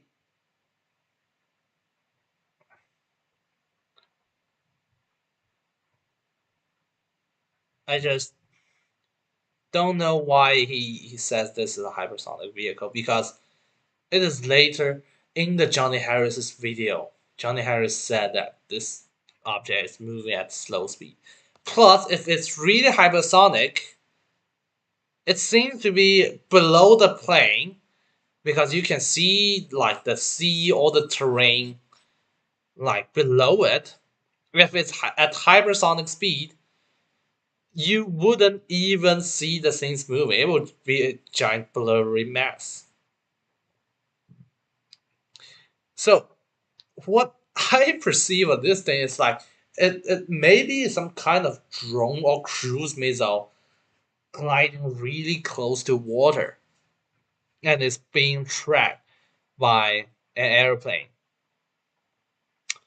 And it makes sense. Maybe a bird. Birds fly close to water because there are like newer anti-ship missiles. They choose to evade the radar by flying really close to water, and this looks quite like one of them. Versus the professional pilots. Remember this video of the fast-moving round thing that the pilot was freaking out about? Turns out that the Pentagon analyzed this, knowing everything they know about where the jets were and what tools were being used to record this moment, and they calculated that this was actually just like an optical illusion. Like this object actually isn't moving that fast. Only like 30 miles an hour. They're reporting to us that they're seeing something. Okay, 30 miles per hour, too slow for a missile. Probably a bird.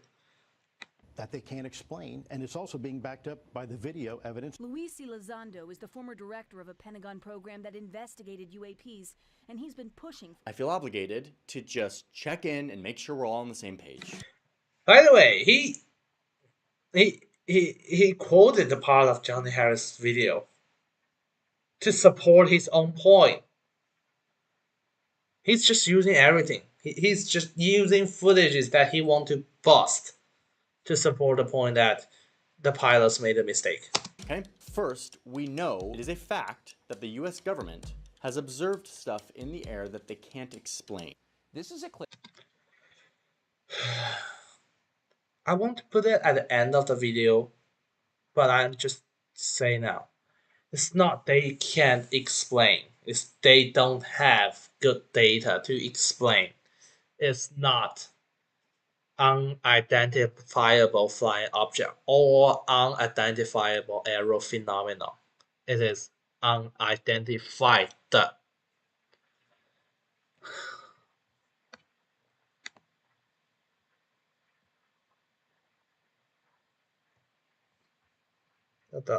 Not new. Clip from a 60 Minutes report on, of all things, UFOs and the U.S. military. Watch this. A Navy aircrew struggles to lock on to a fast-moving object off the U.S. Atlantic coast in 2015. Wow, CBS. I don't see it struggle. It seems to be tracking like smoothly. I mean, the algorithm like we wrote to track the rocket struggle to achieve that kind of accuracy. Yes, really did their due diligence there. I mean, your suspicion should have been first clued in when, yeah, you can just about make out it flapping its wings. You know, boom, boom, boom, boom. But these must just be weather balloons, right? It's like, yeah, I can see the wings. Well, the weather balloons that are expressing technologies that are far beyond our current understanding of aerodynamics, things that are maneuvering in ways that... He added like duck sound in the background. Fox News. What are you doing, Fox News? It's like, this isn't even one of like the super maneuver UFO incidents. Why is he talking about UFO maneuver with this footage? Not thinking about maybe Thunderfoot like after effect this video, but this seems very like seamless. I would probably consider this like the original Fox footage. So I would say Fox maxed up on this one. And that's why I say Johnny Harris' video is better than Fox and a lot of the TVs. No aircraft that we are currently aware of has that capability. Because a headline like elite Top Gun US pilot from aircraft carrier He started it. spots UFO on infrared has a little more clicking power than, I don't know. Someone misidentifies something mundane on infrared camera. I mean, Tucker Carlson, he's a reporter with a real news channel. This isn't fake news. This is the real news. Inside the... I mean, Tucker Carlson reporting things that are fringe or just fake.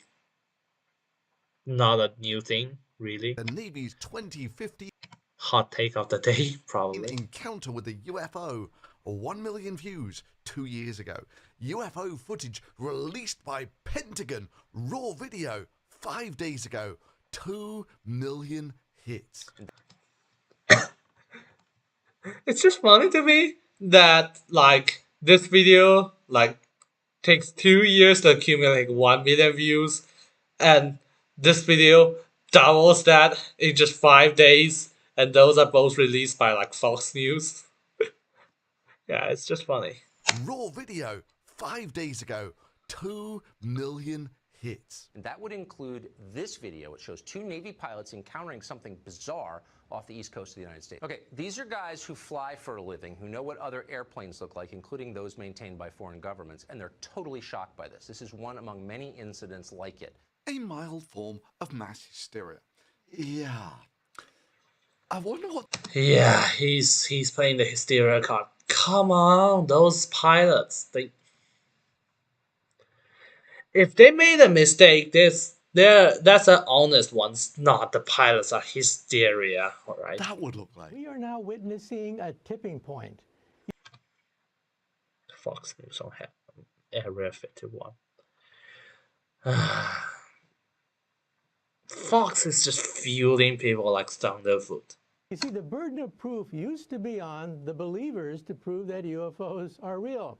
Now the burden of proof has shifted to the government and the military to prove that they're not real. Yeah, I think that's a really good point.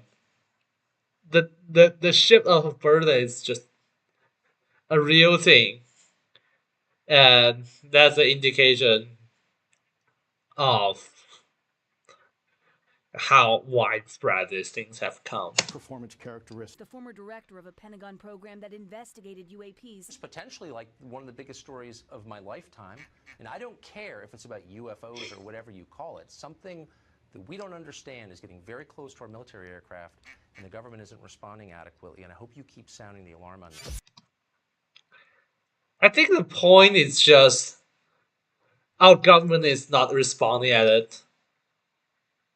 Because this is 2015, and I guess election is closing, so yeah, Fox News is a kind of right-wing news channel, and he's just saying like, oh, the Obama administration is incompetent.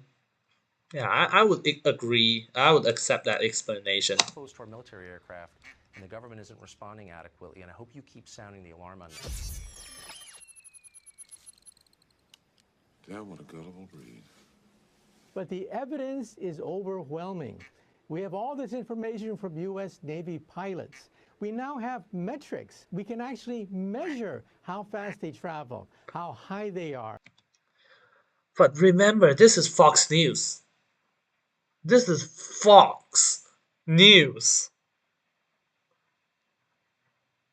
It's not Johnny Harris, not even votes on New York Times. It's completely unrelated. What is Thunderfoot trying to bust here? What is Thunderfoot trying to prove here? He just busted himself by citing Johnny Harris, and now he went on to pound the air by busting something that's not Johnny Harris. It's not even cited by Johnny Harris. What kinds of centrifugal forces that they can experience. And science, remember, is based on things that are testable. Forces that they can experience. Oh. For whatever reason, I spot like Chinese characters. 绅士 means gentleman. For whatever reason, on this person's mask. And science, remember, is based on things that are testable, reproducible, and falsifiable. Now we have testable information. Yeah. And I think that sentence right. This is testable information. Look, it's video footage with a bunch of parameters around it. And on the testing, professionals shows that it flies at 30 miles per hour. And after examination, Thunderfoot, you spotted it was a duck or a bird or something. That's what his claim says about falsifiable and stuff. A game changer. Yep, apparently US Navy pilots really couldn't identify something utterly mundane. Thunderfoot, I don't have the authority, but I would like to invite you to fly on a military aircraft about, I don't know, airspace.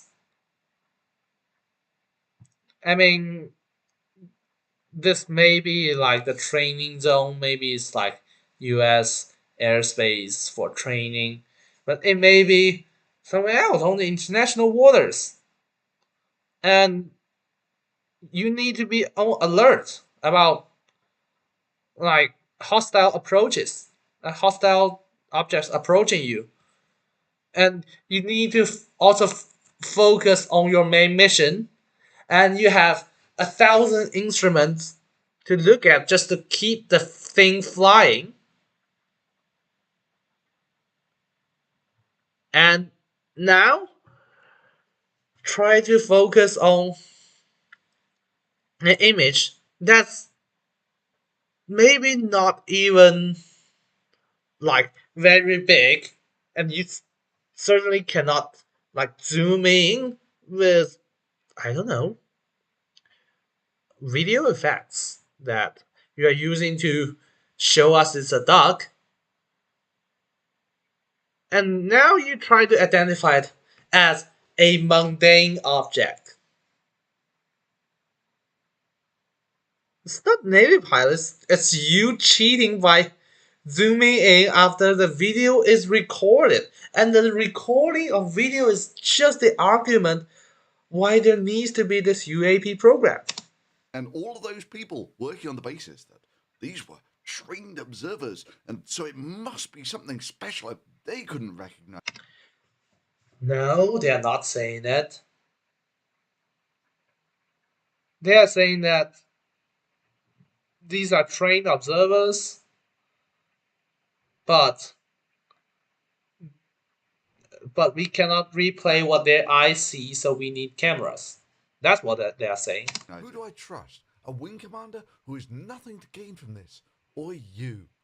Not you. But when that same story is told by some of the most qualified observers on the planet, it makes you wonder. Maybe these trained observers needed a little more training. These are small, but the ones out there are far away.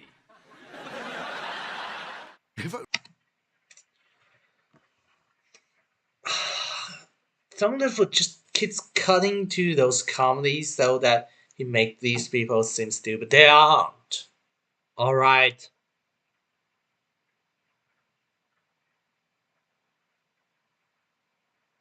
He seems like he has the knowledge to make himself a naval pilot. Does that seem likely?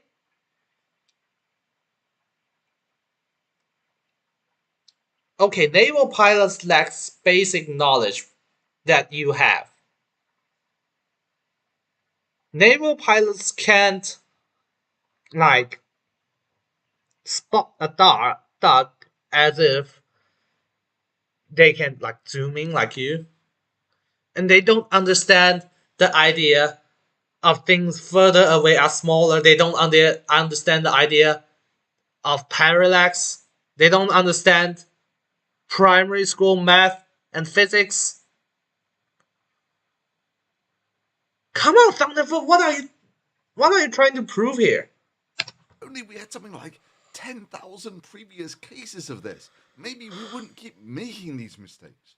The irony being, not only did this the problem about his arguments is he tries to argue that we shouldn't make this mistake, and he claims the mistake is to just recognize these are UFOs. It's like, if we don't want to make mistakes, every time we see those objects, we put like like a brainwash on our brain. Those are not UFO. If we see those as UFO, it's a mistake. It must be a balloon or a bird or a plane.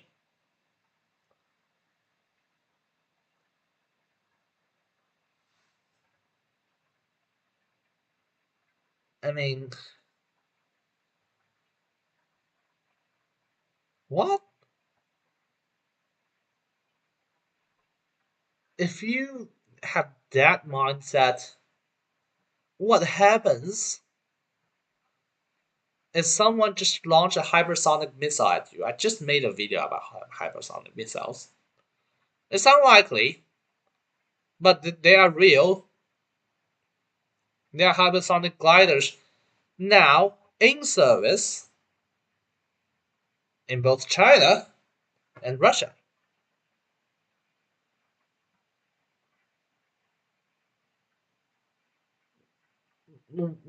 What's the problem of one that just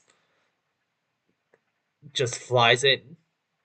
And if you say, okay, that's an optical illusion, forget about it. And that thing may strike whatever it wants to strike. And even if it's a balloon,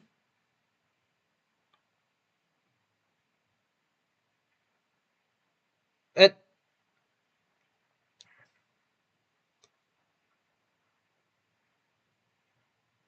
it can be like multiple stupid ways that I discussed in my balloon video. There are stupid ways you can strike your enemy with a balloon. But, I mean, I said they were stupid, but they were possible. And if you just fix into your brain that those are nothing, those are not scientific thinking. Argument about trained pilots being professional observers make the rounds on the sensationalist news. So, given what we know about their physical behavior, but the physics involved in the way these aircraft fly, what do you think the chances are they were created by human beings? Well, I think there's only two alternatives left now.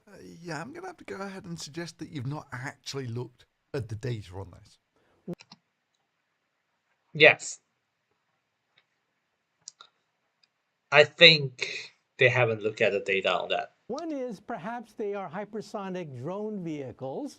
After all, the Russians, the Chinese, and the US are experimenting with hypersonic drones. Yeah, I'm going to love seeing how you square a hypersonic drone being overtaken by a plane traveling about half the speed of sound. But not only overtaken by a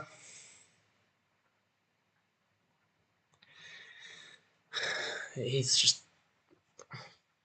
spent like 15 minutes on the TikTok and he's now trying to spend like 10, 15 minutes on this. Hypersonic. They are those like Fox people, they are operating on the basis that this thing is hypersonic because I guess the conclusion that this thing is 30 miles per hour haven't been released. And this can be like not overtaken. This thing can be flying in the opposite direction of the plane. Why can't that be a possibility, Thunderfoot? Plane traveling about half the speed of sound. But not only that, they had fighter pilots come forwards who were confident that this was not something mundane. Actually making videos about the Go Fast video is not debunked. Next time, ask an actual fighter pilot. Someone who had been an F-16 pilot for 18 years. So what I did, guys, I thought, like, how can I explain this to you? Like, it's so... First, I think it's impressive that someone looks so young and he has been a fighter pilot for 18 years. It's not like you can be a fighter pilot the first day you are born.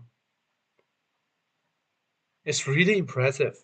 So obvious to me that it's kind of hard to explain. Sit in your garage and hold up a bright light and try and debunk stuff, or you could just ask someone who's actually done this shit for decades and show you definitively with physics. Thunderfoot really like to cut videos in pieces and debunk them. And when you cut other people's sentences in pieces and piece them up together, you can absolutely alter what they mean. If you cut videos in pieces and piece them up together, you can alter what the entire video means.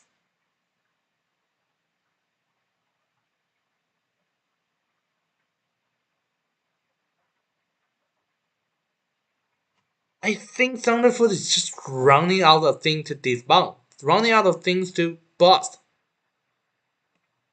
Maybe you can go online and bust some of those scam products that just keeps popping up on my YouTube ads. Alright? He's just trying to piece together Frankenstein out of this video to make something bustable. And again, look, it's been, I don't know,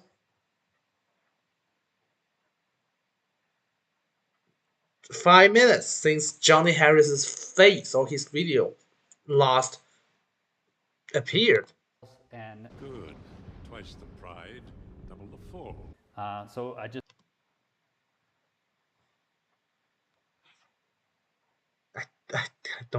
I don't understand the reference here. He may be saying that this guy is proud, so he's a fool.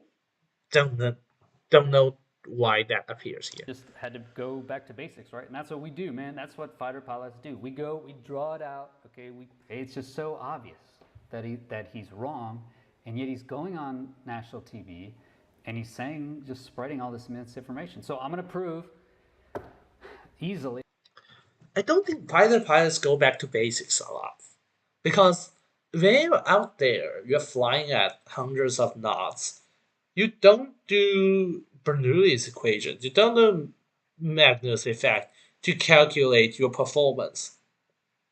Fighter pilots are always, or any pilots, I guess, are always operating on simplified principles based on experience. Like when you stall, you operate out of like the memory, like how to recover from a stall. You don't pull out a bunch of scratch paper and calculate how much thrust you need to input to get yourself out of the stall. So this is pretty weird and made me really question whether this guy is a real pilot. It's so easy to prove. I mean, before you do that, dude, please ask someone, anyone who's doing this, who's used one of these things, is odd. Thunderfoot is cutting this video as if this guy is responding to him, but had Thunderfoot go on national television? That's pretty cool. To anyone who's ever flown these things is you can't focus at something 10 miles away and then focus at something 5 miles away. It just is not how physics works. Yeah, I give you a fighter pilot's expertise on optics. Camera's got to have a focal length, right? I give you a fighter pilot's expertise on way. It just is not how physics works. Yeah, I give you a fighter pilot's expertise on optics. Camera's got to have a focal length, right? I mean, oh, hang on, wait. That thing in the foreground that says Mama Shelter is 5 miles away. And the stacks behind her are a power plant about 10 miles away. And then focus at something 5 miles away. It just is not how physics works, right? I guess he's just signing his own video saying that, okay, the physics can work. But Thunderfoot, that's your camera. It's not the specialized equipment that's on the aircraft. And he will show this later. He will show like optics book, like he will show like depth of field. We'll talk about that later. And that was basically the core of his argument. You know, as a trained professional fighter pilot with 15 years of experience. Is obvious to anyone who's ever flown these things is you can't focus at something 10 miles away and then focus at something 5 miles away. It just is not how physics works. You're talking about individuals who... I don't like how Thunderfoot just plays the footage over and over and over and over and over again. And it just seems like he tried to pound it. Okay, I prove you're stupid, stupid, stupid, stupid. Come on. Who have very high security clearances. They are trained observers. We've actually paid them and put them through schools to be trained and very keen observers to scrutinize what they're seeing. Right, and that's what we do, man. That's what fighter pilots do. We go. I think the cut is brilliant. Fighter pilots are trained to be keen observers. Even in this digital age, even we have F-35s with a quote-unquote swarm mind, there's still, I guess, I think, an eyesight requirement for a fighter pilot. That disqualifies me. I wear glasses usually. So, yeah, sad story. So we draw it out, okay? We pencil, paper, man.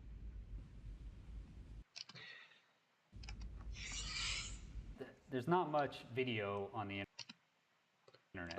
Okay, he's pulling out the book, but I need to do the Captain Picard thing. I don't like Thunderfoot using that, but in this particular case, I just want to ask why the fighter pilot do pencil paper math when they're doing highly time sensitive missions. Like it's like in the sky, it's like 1 second could mean life or death, and you are doing pencil and paper math. Doesn't make sense. So I can't really blame people for. Okay, he's saying okay. There's this book, digital SLR cameras and photography for dummies, and he's saying that the pilot doesn't know. Of course, the pilot knows. Or, well, if he doesn't know about DSLR, he knows how to operate his equipment. And one of the things about DSLR is not the shutters, like the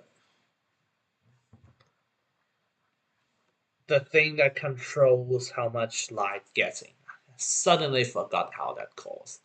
And that thing controls the depth of field.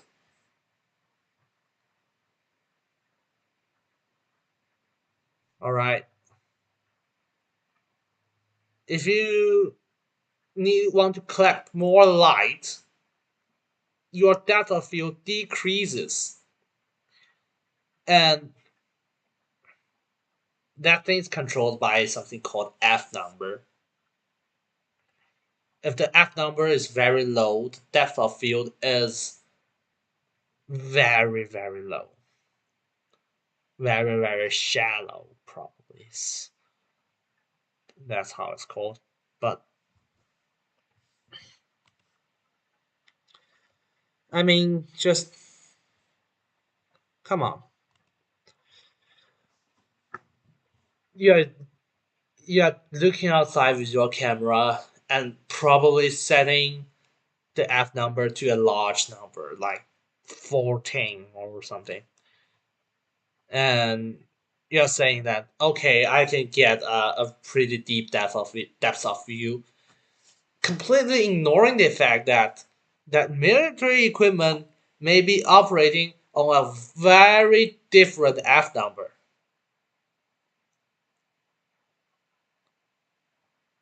Okay? The F number can be, I don't know, 2.8, 1.4, because it needs to collect more light to spot suspicious objects in the dark. Airplanes need to operate in the dark. I mean, not understanding how this stuff works because a lot of it is classified. Yeah, but why do I get the feeling the Simpsons were thinking of this guy when they created this meme? God bless the idiot-proof Air Force. Don't worry, Scro. Now there are plenty of tards out there living really. Think about it. These things doesn't prove. He's just making fun of people. He's not proving anything. This is not scientific. He's proving his point by making fun of people. I guess this is why people like to watch his video. Those videos are just fun. But don't say anything. Plus, this is very obviously a Harrier. Very obvious for its like vertical takeoff system. However, why does it like move forward when like the stream of air is like aiming straight down at the ground? That's not how physics work. Plus, I don't think Harrier has these like exhausts. They only have like rotatable, like I don't know, exhaust from the engine. Um, and I don't know why the plane go like this, but I learned that Harrier cannot take off with like vertical takeoff with full fuel. So maybe he loaded his plane too full and failed to take off. And so normally how the Harriers operate or how F-30, F-7, F-35Bs operates like they do a short takeoff and vertical landing. This is the one piece of trivia that I learned years ago. Don't worry, Scro. Now there are plenty of tards out there living really kick-ass lives. My first wife was tarded. She's a pilot now. A fucking goose? What? Does he think we're idiots? Yes. Yes. And if you think those pilots are idiots, then yes to you. 17 years of experience. You never managed to grasp the basic level of optics, like what is focal length and depth of field. And what factors affect depth of field, and a deep depth of field may not be achieved by any instrument at any time. Explain that to me, Thunderfoot. I really want a live interview with Thunderfoot, but I guess I don't have enough subscribers, I don't have enough views, so I'm just here ranting. Or why thermal cameras don't always give accurate temperatures. And you're the guy claiming to be an cameras don't always give accurate temperatures. I don't know whether it just goes off talking about thermal cameras.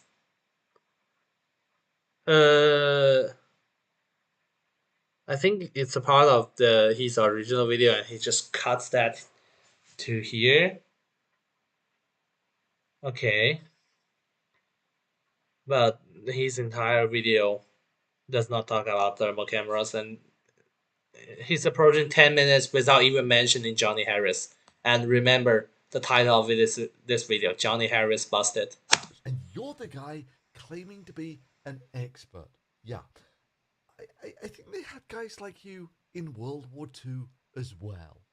We had a saying in the army that when the British bombed, the Axis took cover. When the Germans bombed, the Allied took cover. Like, how would fighter pilots ever fight anybody? But when Americans bombed, How will fighter pilots fight anybody? That's a strange game, and another reason why I think he isn't like a fighter pilot. But it wouldn't be like very far fetched. America hasn't been like in a major war with anybody in years because of the all kinds of deterrence. However, the U.S. uh like naval air force have been deployed several times after the Cold War, like in Iraq, and I don't know about Afghanistan, but maybe Afghanistan. So they have people to fight. bombed, everybody took cover. So the whole thing about they're trained professionals because they fly expensive planes, and therefore they're good at identifying stuff, not such a great argument. That's John. So, for all these things, he's wrapping up. So I'm wrapping up. He's going back to Johnny Harris. That's good. He don't break the 10-minute mark. All right. My question to you, Thunderfoot, about all this is, if those people are idiots as you claim, how did they become Navy pilots? And you don't. Johnny will explain to us again. Or remember this video of the triangles in the sky, filmed off of that destroyer? I certainly do. I kind of remember debunking it years ago, when it was being reported like this. In night vision video from a Navy destroyer, a mysterious flying triangle above the deck of the ship. Okay, that flash pattern is obviously a plane, so this one's really easy to debunk. But why is the Olympic sign here? Weird. Do they just happen to have an Olympic games in those days? The Pentagon confirming the images obtained by documentary filmmaker Jeremy Corbell were taken by Navy personnel. The Pentagon has confirmed a strange and he just mentions Johnny Harris and went off debunking this video without mentioning the fact that Johnny Harris debunked that part himself. unexpected sight captured by Navy personnel off the coast of Now, are you supporting Johnny Harris or debunking him? California. The video shows flying pyramid-shaped objects hovering above the USS Russell and another warship. It was leaked by filmmaker Jeremy Corbell. Did you see the Pentagon confirmed leaked images of videos of UFOs buzzing over the Navy? Did you see that? Well, Erica, there's another such video out that the Pentagon has confirmed that military in the state shot, and this is it. It was taken aboard a U.S. warship in July of 2019. It's a night vision shot that appears to show several unidentified triangles that are flashing in the clouds. This is off the coast of San Diego. And one of the triangles appears to join other triangles before the video abruptly ends. Again, the Pentagon has said this is a video shot by our personnel. Christine, yeah, so this filmmaker, he just is a video shot by our personnel. Look, Pentagon only confirms that that video is shot by a personnel, and yeah, it's shot by a military personnel of a plane out of focus. Christine, yeah, so this filmmaker, he just released this video that was taken by the U.S. Navy. He says that this is the best UFO video that has ever been released to the public. No, it's not. Look, this thing is night vision goggles photographed with, I don't know, handheld camera or phone. It does not have any distance data. It does not have any data about the configuration of the goggles. It does not have anything. The data is important. It's what helps the specialists analyze it, and this is not a good data collection. Good footage from a data collection standpoint. Our personnel. Christine, yeah, so this filmmaker, he just released this video that was taken by the U.S. Navy. He says that this is the best UFO video that has ever been released to the public. Filmmaker, government has proved that UFOs are real. UFOs are always real. Things flying are UFOs before you identify them. Public. Yeah, I wonder how that busted video has aged. It turns out that this was more just quirky optics. We're now reasonably confident that these triangles correlate to unmanned aerial systems in the area. The triangular appearance is a result of light passing through the night vision goggles and then being recorded by an SLR camera. Expected to be a part of a report on unidentified aerial phenomenon to be presented to Congress this summer. Recently released images may not convince UFO skeptics, but the Pentagon admits it doesn't know what in the world this is. Yeah, within seconds of saying this. It's like, my first reaction to this is like, this really looks like the thing I see when I look at a plane in the sky. Like the frequency of the flash and the small flash, that long flash. But I don't bother to actually compare that to like a plane actually flying in the night sky. But today, before I did this video, I just look up in the air, and the plane luckily flies above, and it does fly. It does flash in a nearly identical pattern. I knew exactly what it was. Being an astronomer for some 40 plus years, and Wow, cool! You're an astronomer. having It's like spent really cool. a lot of time under the stars might have helped a little. It's a plane. It's an out of focus plane flying past some out of focus stars. Or no, let's be. The dots are not stars. I happen to be once a physicist. Those are probably, I cannot be sure, but cosmic rays like hitting the night vision goggles causing emission.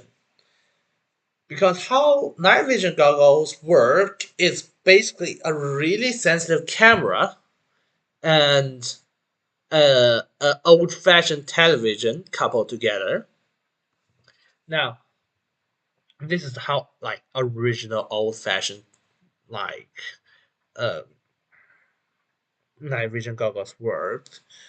They use green phosphor for like the television screen part, so they're green. So that's why I say this may probably be one of those things. And the emission of electrons that will hit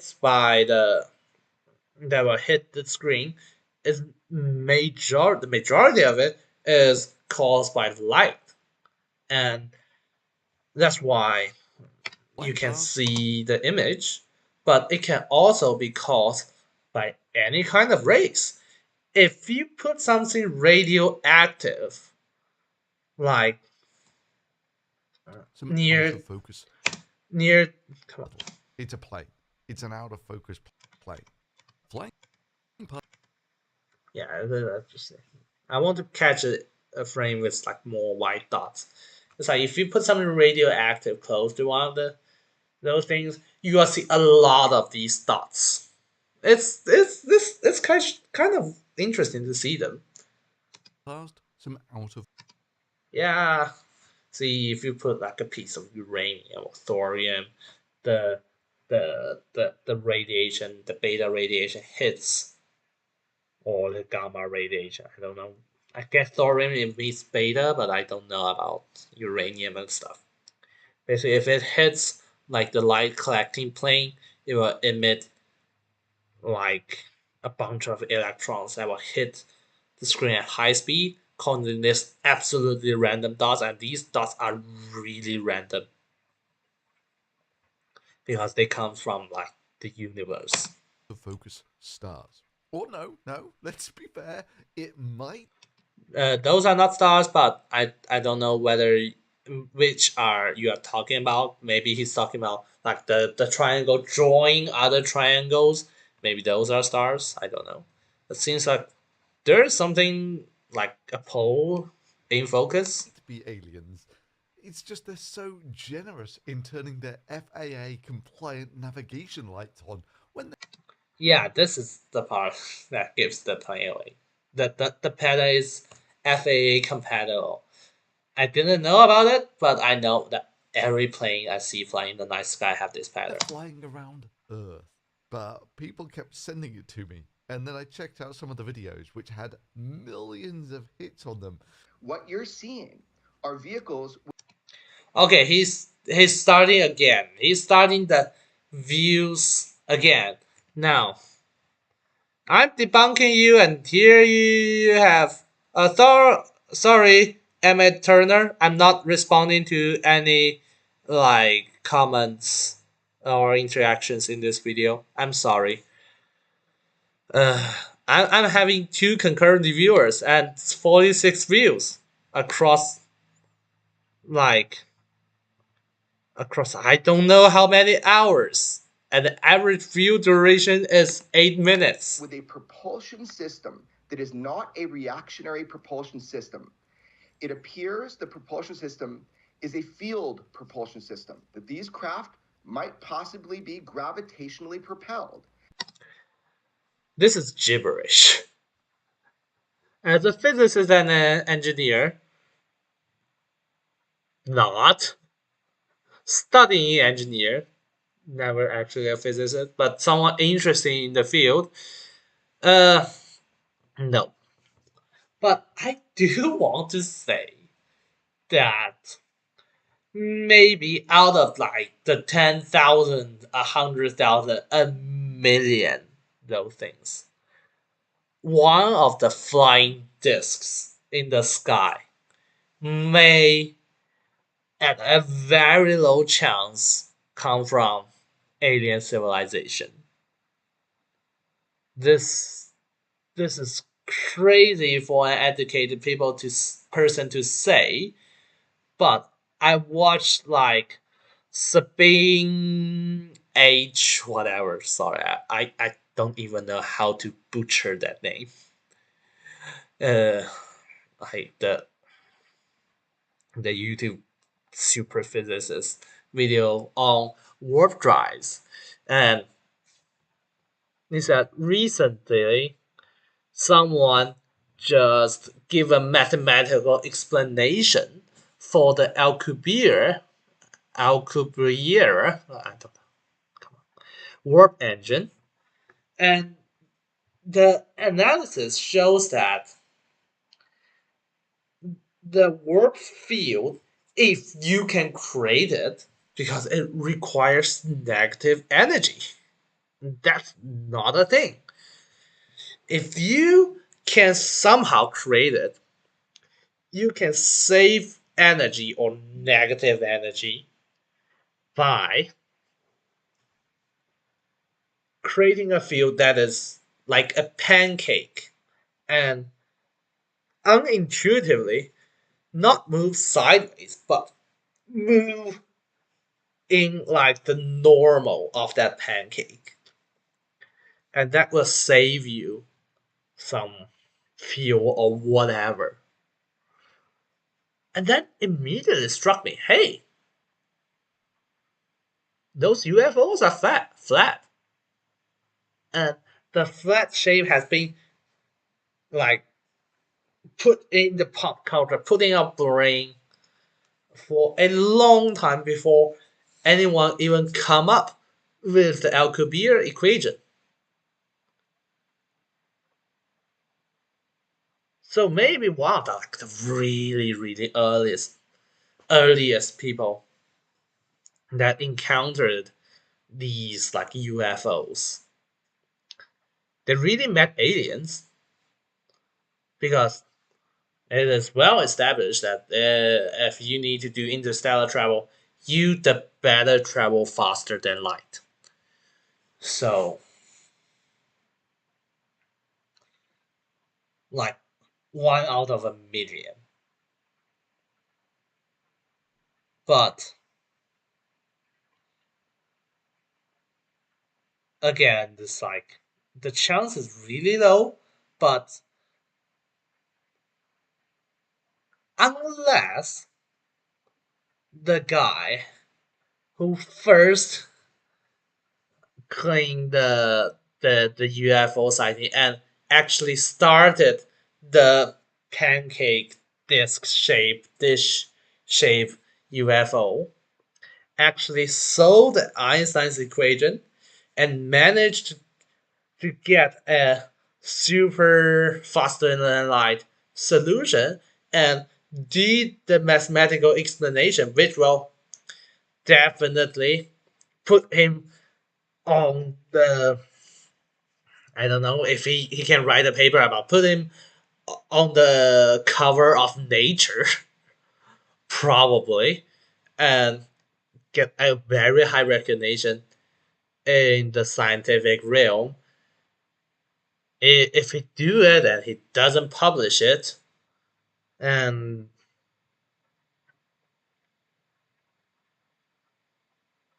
and he just use that knowledge, boil it down to a sci-fi story that, I don't know, he talks to an alien that's in this optimal shape for interstellar travel. That doesn't seem very likely, but either that, or he really saw an alien, or he got really lucky and coined the shape, or there are multiple shapes proposed, and this shape just seems strange enough to get accepted, or it is the other way around. The analysis on the Alcubierre solution actually shows multiple optimal shapes. Maybe you can do it like a dish. Maybe you can do it really long and really thin. Maybe you can do it like in this way, this way. But the dish shape, oh, it matches our like pop culture about interstellar travel. Maybe that is why they say, oh, this solution will get us famous. And they publish saying, hey, we propose this as the optimal shape. But from Sabine's video, I didn't bother to read to watch the or to read the original paper. But from Sabine's video, the relation of the shape of the bubble to the pop culture of UFOs is not mentioned. Probably the writers doesn't want to sound unscientific. Alternatively, if you don't like your fleet of triangular-shaped UFOs, because it's not illegal, you can actually just focus the camera, down to points. And then, of course, it's not quite so cryptic anymore. It's again, UFOs, when you focus on them, they are IFOs. Again, that's my whole point of this video. UFOs don't mean alien spaceships, don't mean Chinese or Russian drones, don't mean objects we cannot explain. It means things we don't have a clear image of that are flying. Okay?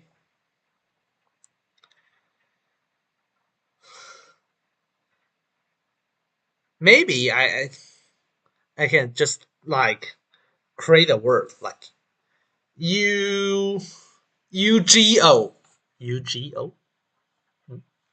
It's like unidentified ground object. And use that to like as a catch-all phrase for whatever I can take a picture of with my phone that I found on the ground that's a random piece of garbage that I don't know the origin of. If I really bother to pick it up and examine the texture, the structure of it, like a psychopath, like a crazy person, like a madman, like I will understand it. And it will be IGO. Identified ground object. And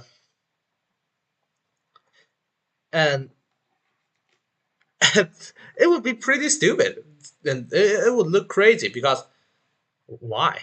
Why do you expanding everything you see on the ground? And that's why you don't examine everything you see in the sky. And that's why there needs to be the word UFO. And that's why UFO, it's not like they are real or they are not real. They must be real. Alright, they must be real.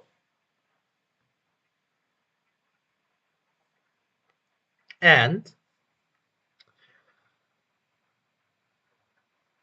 we're getting back to the UAP investigation thing. And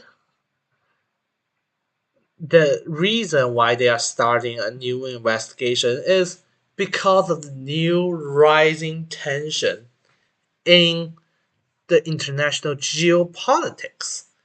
Of all things, remember the last time they have a similar program? It was the Cold War. It was a time of high geopolitical tension. Yeah, it's a time of hydropower, and the U.S. they aren't afraid aliens are going to just drop down on Earth and start killing every human they can see with a laser gun.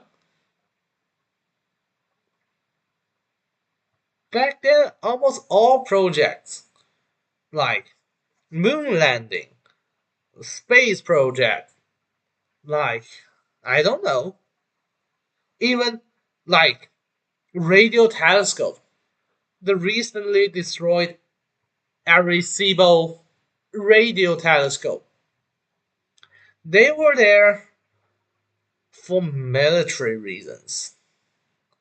And it was at that background people started saying, we shouldn't just call these things UFO and leave them there.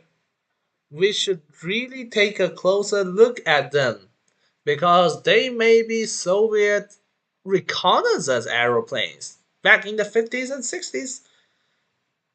Those were a thing. People used planes like U-2 and stuff to spy on people. And after 15 years, they say, okay, the Soviets aren't as good as we think. Let's cancel that. And this project has attracted too many people just seeking publicity. And that's a side effect we don't want. I think that explains the things a lot better than everyone in the US military is just dumber than the average middle school student. Alright. And now we have rising tension with between US and Russia and between US and us and China and even freaking North Korea and Cuba out of all countries Cuba. And in 2016 the US has a new president who wants to build a wall between the US and Mexico. And I guess before I know it, the US will have a war between US and Canada. It's like, oh, the tension is really high. And we should start thinking about one of those countries will be deploying strange stuff in our airspace. And the chance of a UFO being like an HFO, hostile flying object, I'm just making up words here, has just risen because of no scientific or engineering reason, just geopolitics. That's why they restart the program. That's the explanation. And as many people in the comment section of various videos I've watched about the Chinese balloon, they actually clear, uh, correctly pointed out that that balloon, before it was confirmed and tracked by like U.S. military, I think if I, because I received most of that information from Chinese media, before our official like Bureau of like Foreign Affairs stand out and confirm that this is our balloon. Yeah, don't do anything with it. Before we said this, that's a UFO because nobody claimed the balloon is theirs. It's not identified. It doesn't have a transponder or something. It doesn't report, hey, this is like the internationally registered aircraft. What, and I'm doing this, that. It's not saying that doesn't identify itself. But for the US, as the planes go up and see it, yeah, it's a balloon. We identify it. But the object can be consider this we can have PFO, partially identified object. For example, it's like, yeah, it's a balloon, but the origin is unknown, and China stand out. Yeah, we stand out like, yeah, it's ours. Don't touch it. And now it's still a PFO because like the function of it is still up to international debate. Is it like military reconnaissance? Is it a weather, like climate data collection, scientific, like testing new materials at high altitude for research? Yeah, that's still up to debate. And the reason it's not identified is not, again, not because scientists are baffled by this. It's like our newest equipment cannot get a clear picture of it. It's not. Our strongest hammer cannot break it and looks like a drop of mercury. Oh, I've done that before. 2 out of 1 three-body reference of the day. It is out of pure reasons of geopolitics, of different people want to say it's different things because of their personal or country or interest. So, yeah. Down to points. And then, of course, it's not quite so cryptic anymore. John, this is a very big day. I mean, the chairman of the House Intelligence Committee describes this as one of the great mysteries of our time. And it's a big day for all of these people who have spent so many years pushing for more transparency into this topic. You can actually just focus the camera. Focusing the camera doesn't it give you more clearance, I guess. It doesn't give you more transparency. And again, the CNN is talking about the whole UFO thing. He's not talking about the easily debunked ones, like the plane, the triangular plane. Especially for those Navy pilots who actually saw these things with their own eyes. We're just guessing one possible explanation: they couldn't.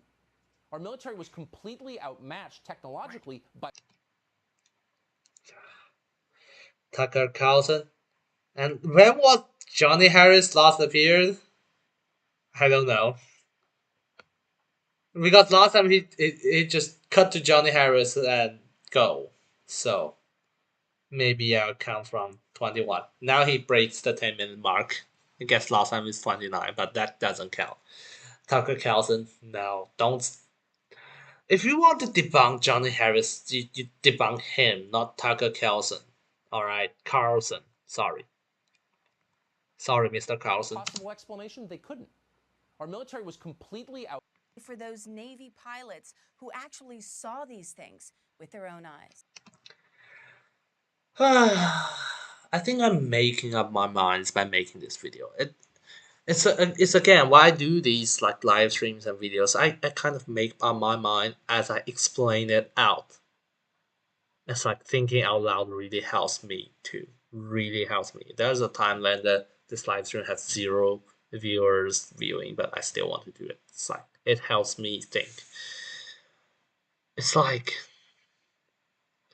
the fact that the Navy pilots are seeing this over and over again are because they are not what you think. It's not. Navy pilots are living in the movie Battleship, like days and nights and whatever. It's like it's because those UFOs aren't what you think they are. It's like UFO. Think about it. It's a abbreviation. It's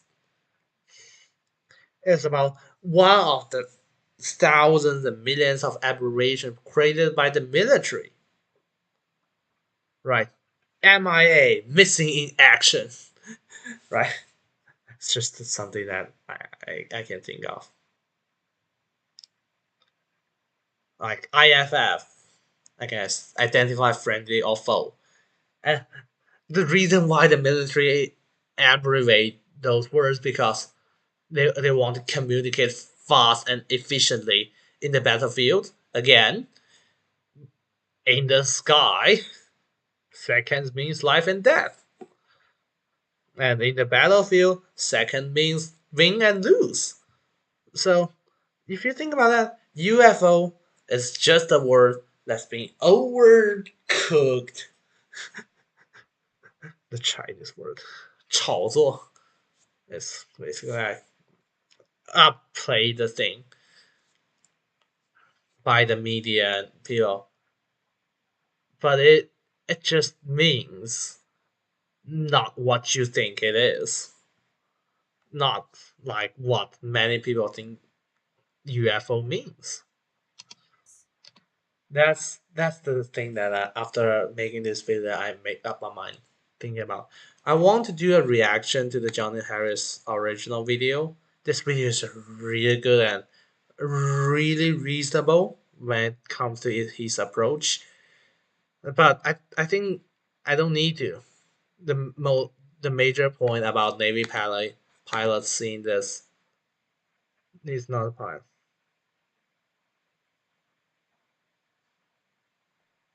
That's not why he's not a pilot. So I will read the comments later, but I guess the main point is out. It's like the UFOs aren't what you think they are. We're just guessing one possible explanation. They couldn't. Our military was completely outmatched technologically by whatever these were. Let me get this straight. The stunning evidence of a bird filmed in the infrared and an out-of-focus commercial plane, and literally thousands of sightings that didn't yield a single piece of evidence. Come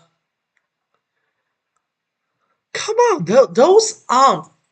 I guess there are 114 videos. Thunderfoot, 114 or 140, I don't remember. Videos released by the Department of Defense of the US. Just on that hearing or something.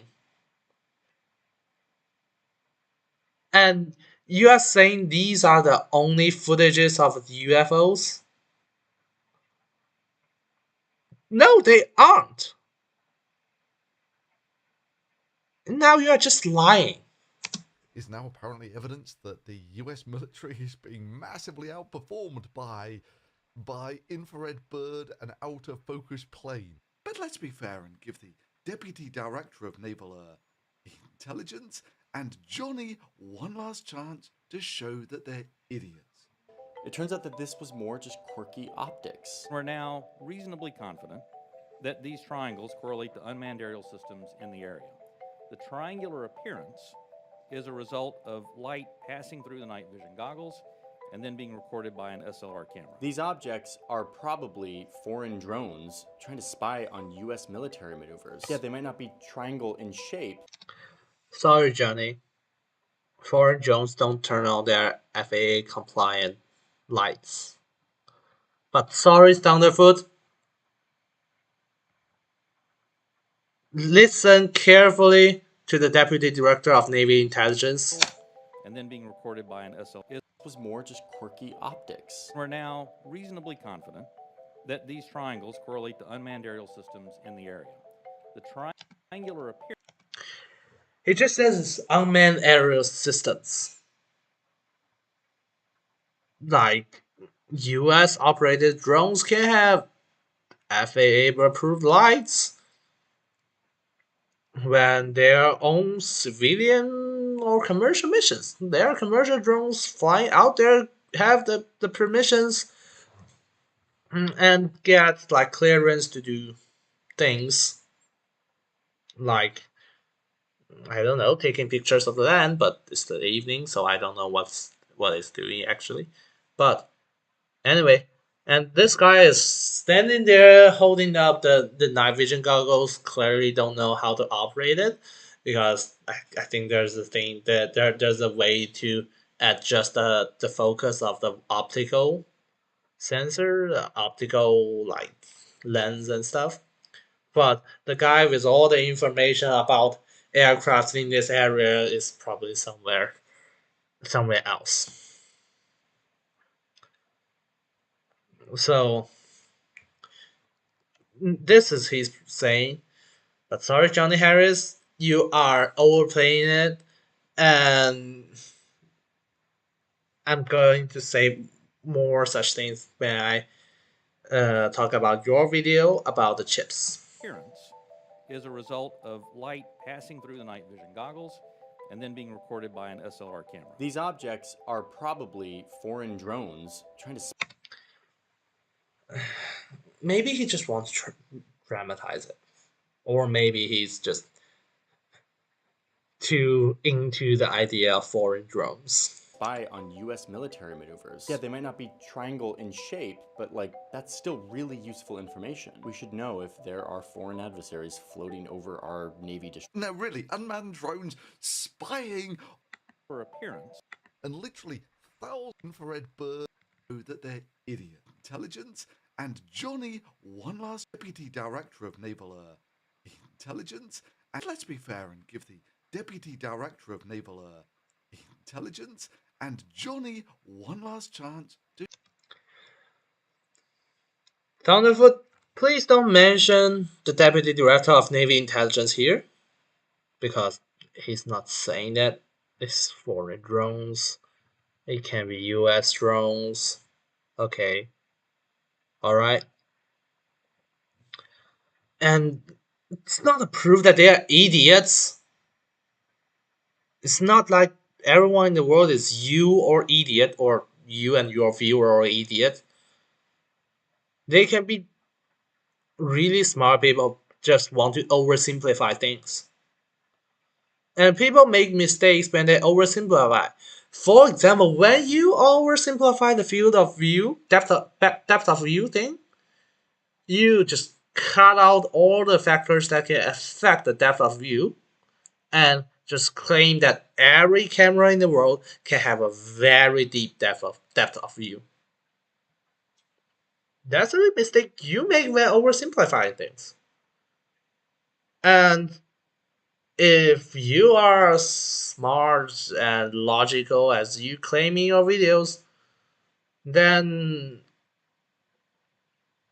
I guess you should give Johnny Harris a chance This show on this one. That they're idiots.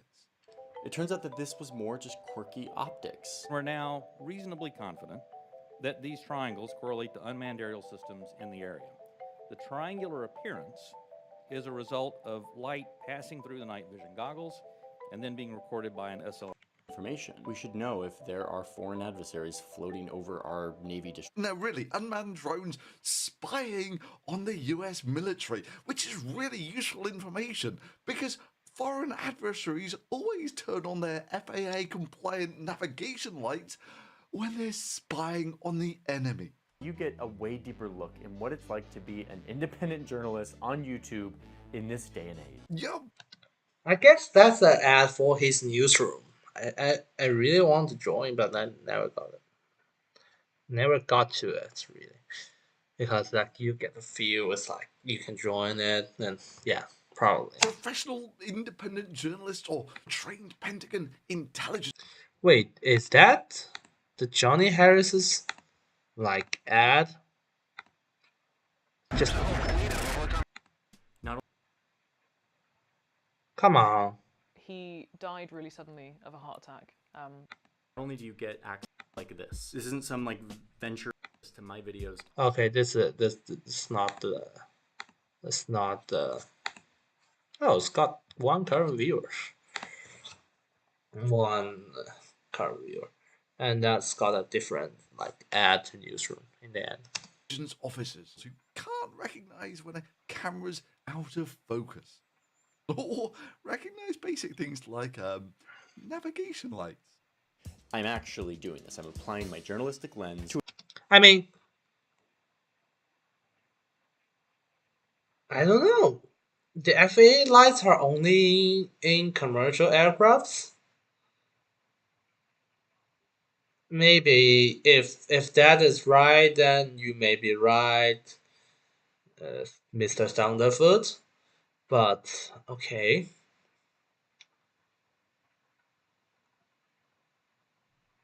Then yeah, but it can be drawn with a FAA light because you need to identify drones in the sky, otherwise the other planes may crash into it. To a topic. Yeah, I get it. We can't all do actual research like navigation lights. I'm actually doing this. I'm applying my journalistic lens to a topic. Yeah, I get it. We can't all do actual research in our journalism, especially when it takes so much time and mental effort to film and highlight all that stuff that people said for mental effort. Research in our journalism. What? He's claiming that Johnny Harris haven't do this. I mean, I've reacted to a lot of this video as I've seen it for the first time, but I've seen it several times. I'm just like reacting to it to kind of dramatize it. The thing I'm feeling right now is just a lot of frustration. Johnny Harris does his research, and he clearly know what these things shows are, the parallax and stuff. All right. Especially when it takes so much time and mental effort to film and highlight all that stuff that people said for which there is no actual evidence. Or putting on all that. There is evidence. The video footage is evidence. You can say that those evidence shows that it's a duck, but if those are not evidence, why are you claiming it's a duck? Right? Now you're saying those are not evidence, and what are you basing on, right? Dramatic sound effects. Any means of propulsion as this thing flies around at mind-boggling speeds. This. Like, what is this thing? Sure, it makes stuff entertaining to watch. An independent journalist with a totally open mind investigates UFOs has been the source of clickbait yellow journalism since forever. Yellow journalism? This video is the first thing I heard about this word, but I guess it just means bad journalism because I guess like yellow news means like the precursor of the precursor of the precursor of nowadays like copywriting and clickbait and scam videos. They report on really outlandish stuff that are just fake. But Johnny Harris, if only you watch his video and not want to deliberately make him look bad, he is not yellow journalism. Wait, an interesting thing I found out is that Thunderfoot, if this is his own like screen capture, he hasn't watched like these two Johnny Harris video. Probably not all the others. Maybe he hasn't watched enough Johnny Harris. Maybe. I'll give him this one. Maybe. But he's not yellow journalism. And Johnny's contribution here was to water it down just a little bit. But even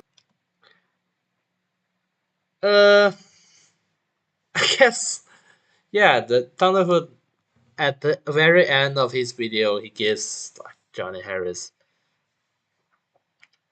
a little bit of compliment by saying he watered the thing down.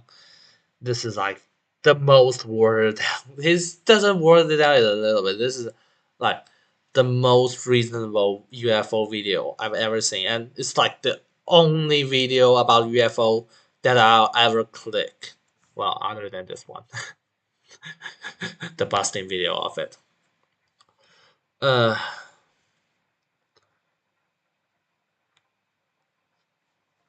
It's like this is different UFO video for me. at that, we know the videos like mine here, which show how mind-blowingly simple. The third time he pulled this out. All these unexplained phenomena are will get 1% of the traffic of the clickbait of Navy pilot chases UFO.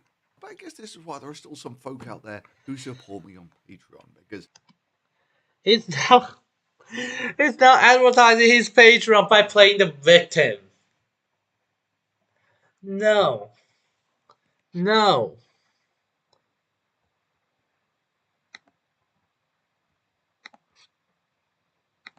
Now, if you want to play the victim, I have 6.2k subscribers. You have 1.03 million subscribers. And I'm hosting a live stream with 2 people watching. And my most watched videos is about a strange old microprocessor that has just 500k views. And I guess this one had half of it. But most of my videos got less than 1,000 views. Look, that the hack gaming video got 1,000. Cool. Yeah. If you think you are qualified just because you can play the victim, I think I can now qualify to debunk you. However, just watch. well, my videos might not be the best production values. They are effective. Look, legacy media used to be almost zero intellectual content with great production values. Old school YouTube flipped that. But more and more it feels like YouTube is morphing into legacy media. He is now. This is another big point I'm really furious and frustrated and angry and just cannot stand about this video. He is now using the good production value as a negative thing. And this is playing the victim card and playing the populist card. He's saying that Johnny Harris is doing the elite media thing. And we YouTubers should be the people, and it should use like really crappy videos with yellow things, yellow words, and really stupid, busted title, and these are good red and green like contrast colors, and use this to cut them down. No, why did I close my own channel?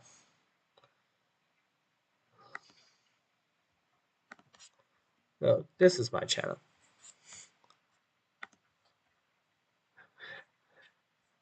I think my videos are like Thunderfoot squared. If you just look at the titles, it's like, yeah,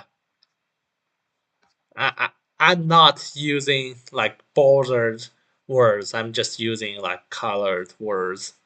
And the black background is direct copy from Ben Eater. Yeah.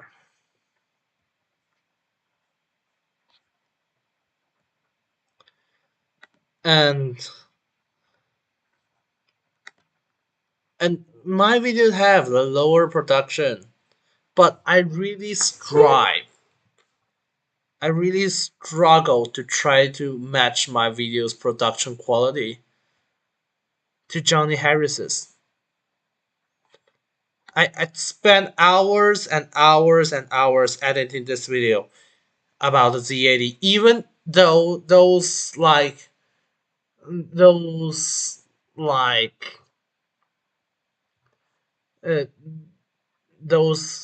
circuit diagrams are just drawn by Microsoft Paint. But what I really meant is what I want to be those like animations shown before, like Johnny Harris or Inventor Production or Polymatter or Real Life Lore or whatever.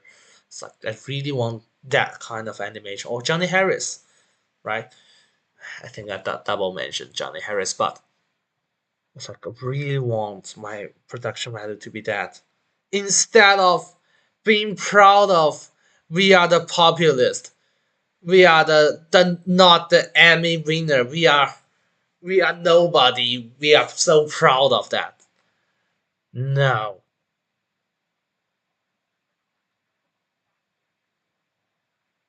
Never be proud of how bad you are.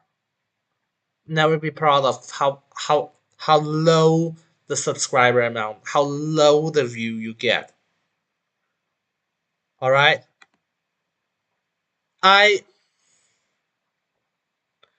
okay. I seldom do this. But now I'm going to pull out my Iron Red card. Don't be shy about your view numbers.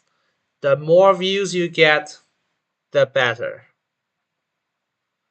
There aren't a thing as bad views. This is so controversial that if I hear it from someone else, I would be angry about it. I would. I would disagree with it. But in this specific circumstance, I think you need this, Thunderfoot.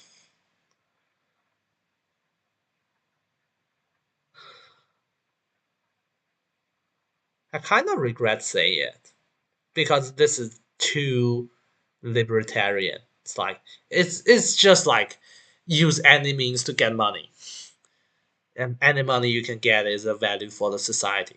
It's not, but I just don't like seeing people say, "Oh, we are bad, so we are the bad ones. We are on the not bad ones, on the small people side, and you just because how good you are, how good your videos are, how good your production value are, you are the big media. You are the villains of our story." No, just no.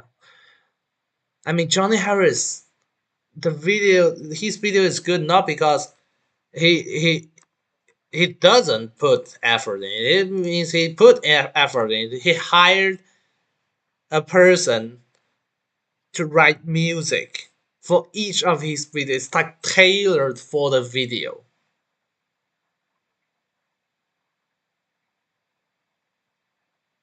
He got a group of people doing research for him and trying to fact check everything he said. And you're saying that's bad, and you here doing a long video that keeps pounding the same point again and again and again is good? No. No, please no. Effective. Look, legacy media used to be almost zero intellectual content with great production values. Old school YouTube flipped that. But more and more it feels to me like YouTube is morphing into legacy media. You know, focusing on people walking around doing research to dramatic music in front of cameras. Look, the second I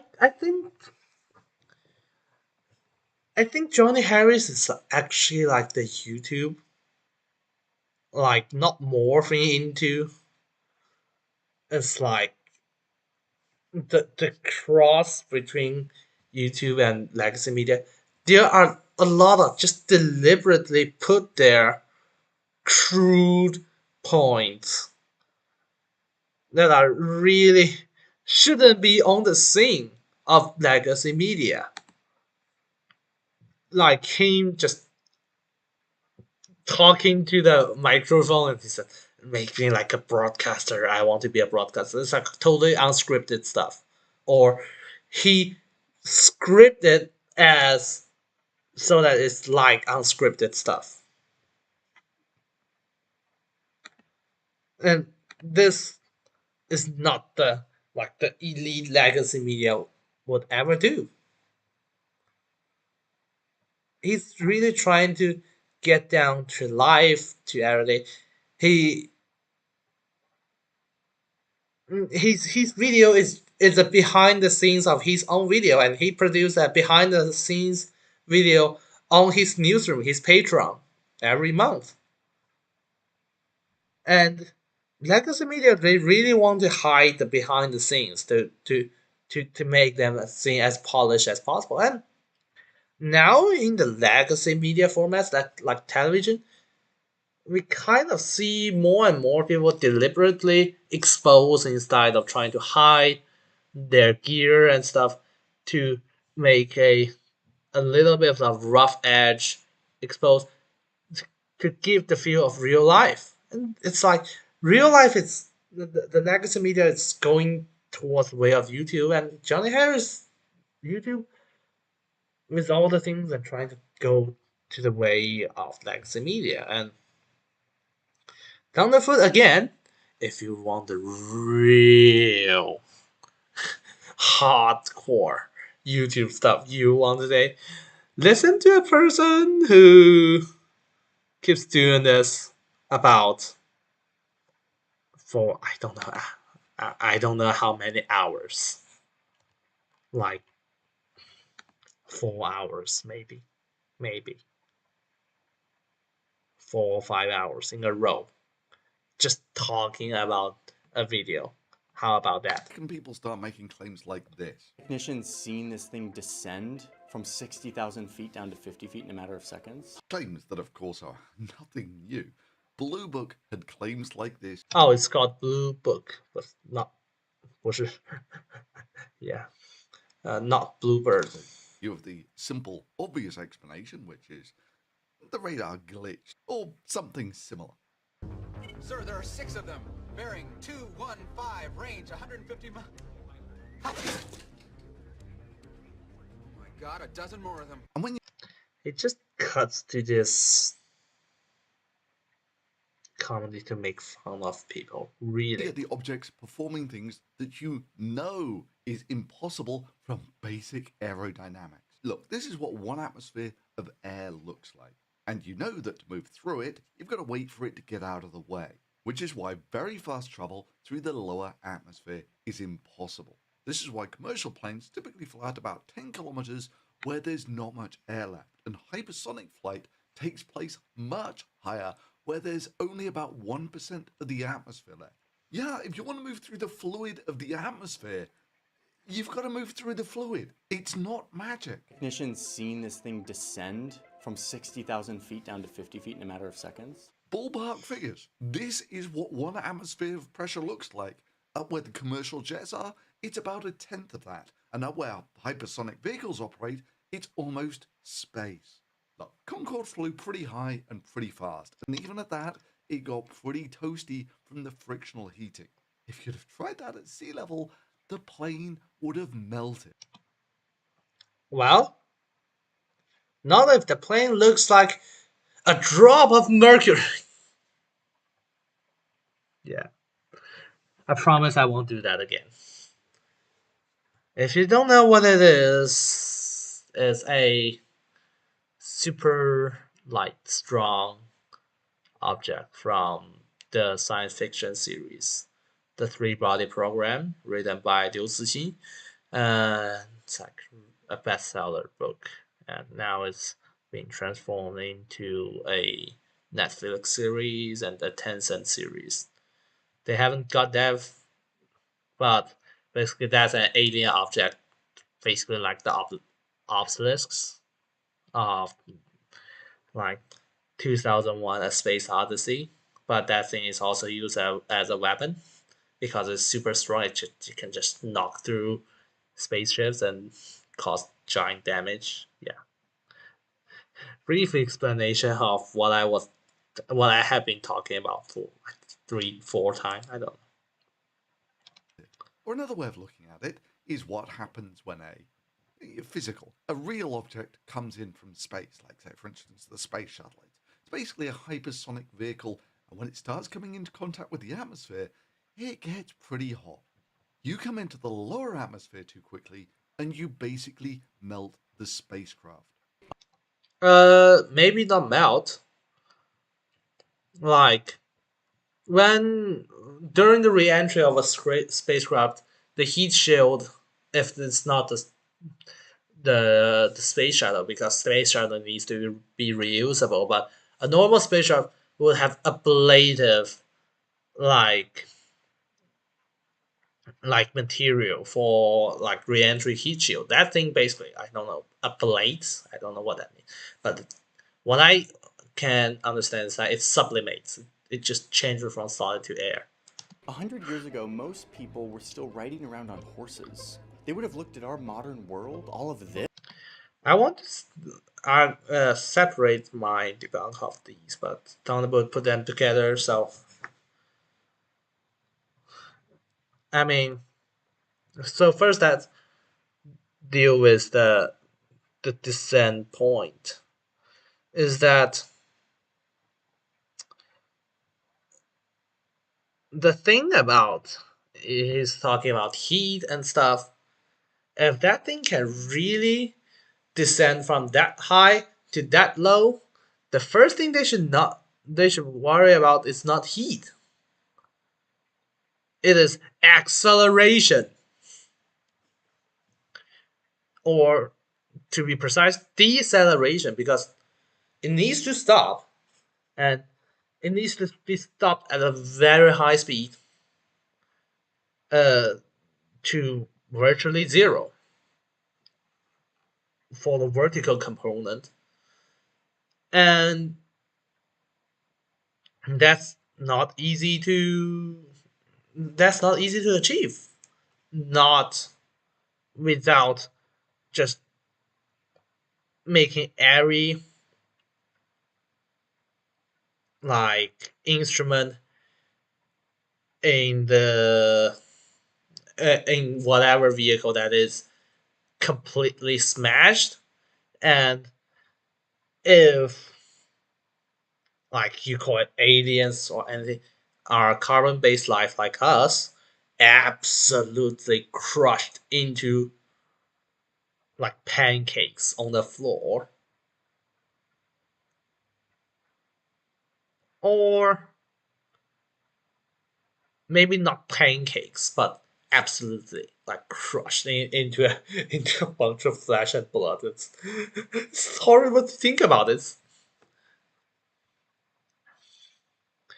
It gets pretty graphical, but if you want like to see what a sudden deceleration looks like, I know the Amazon Prime series, The Expanse season 3 episode, I don't know, it's like 9, 10, or 11, when basically when the Belter pilot just smashed through the ring and his ship got stopped. And yeah, that's basically what you have. We have a sudden deceleration.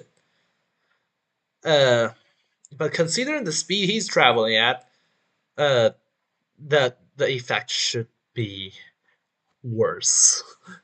Yeah, but I guess the TV series don't want to visualize it that much. So yeah.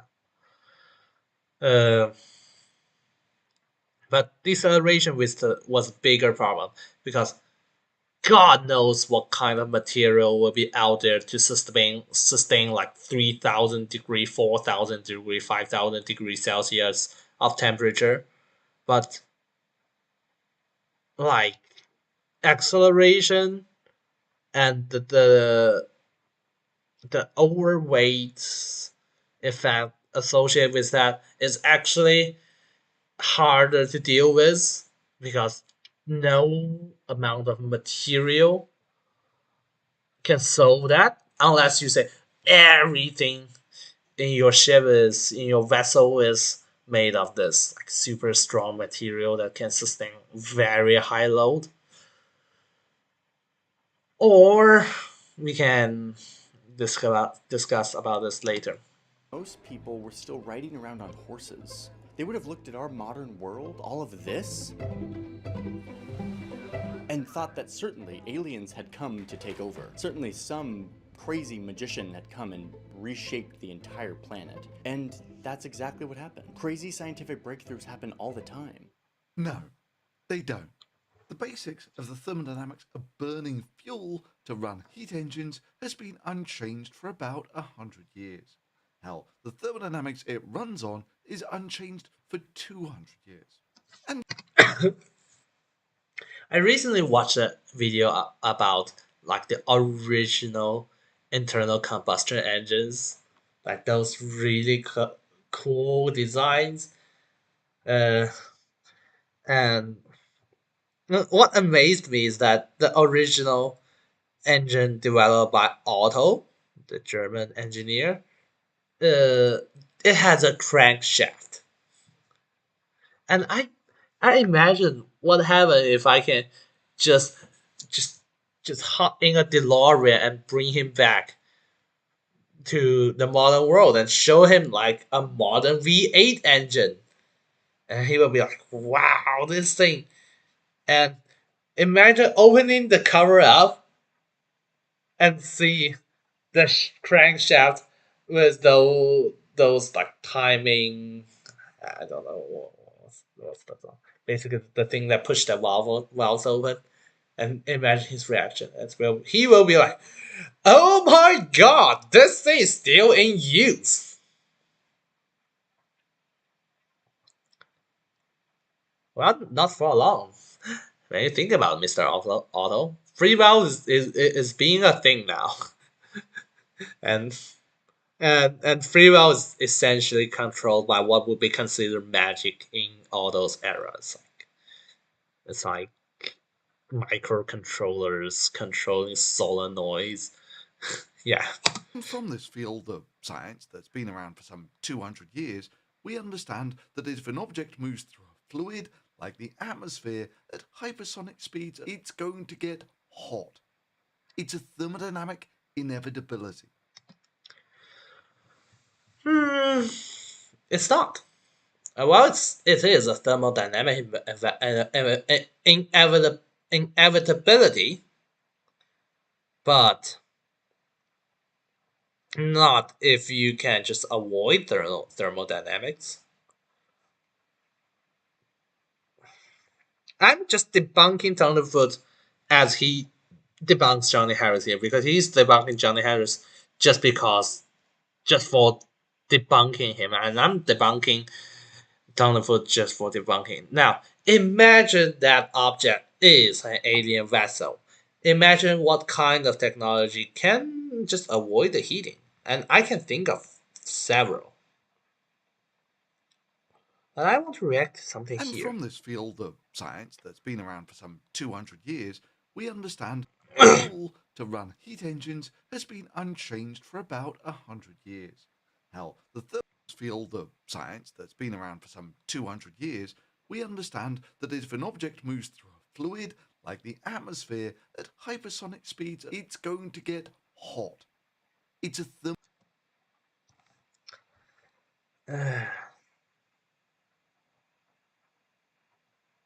Yeah.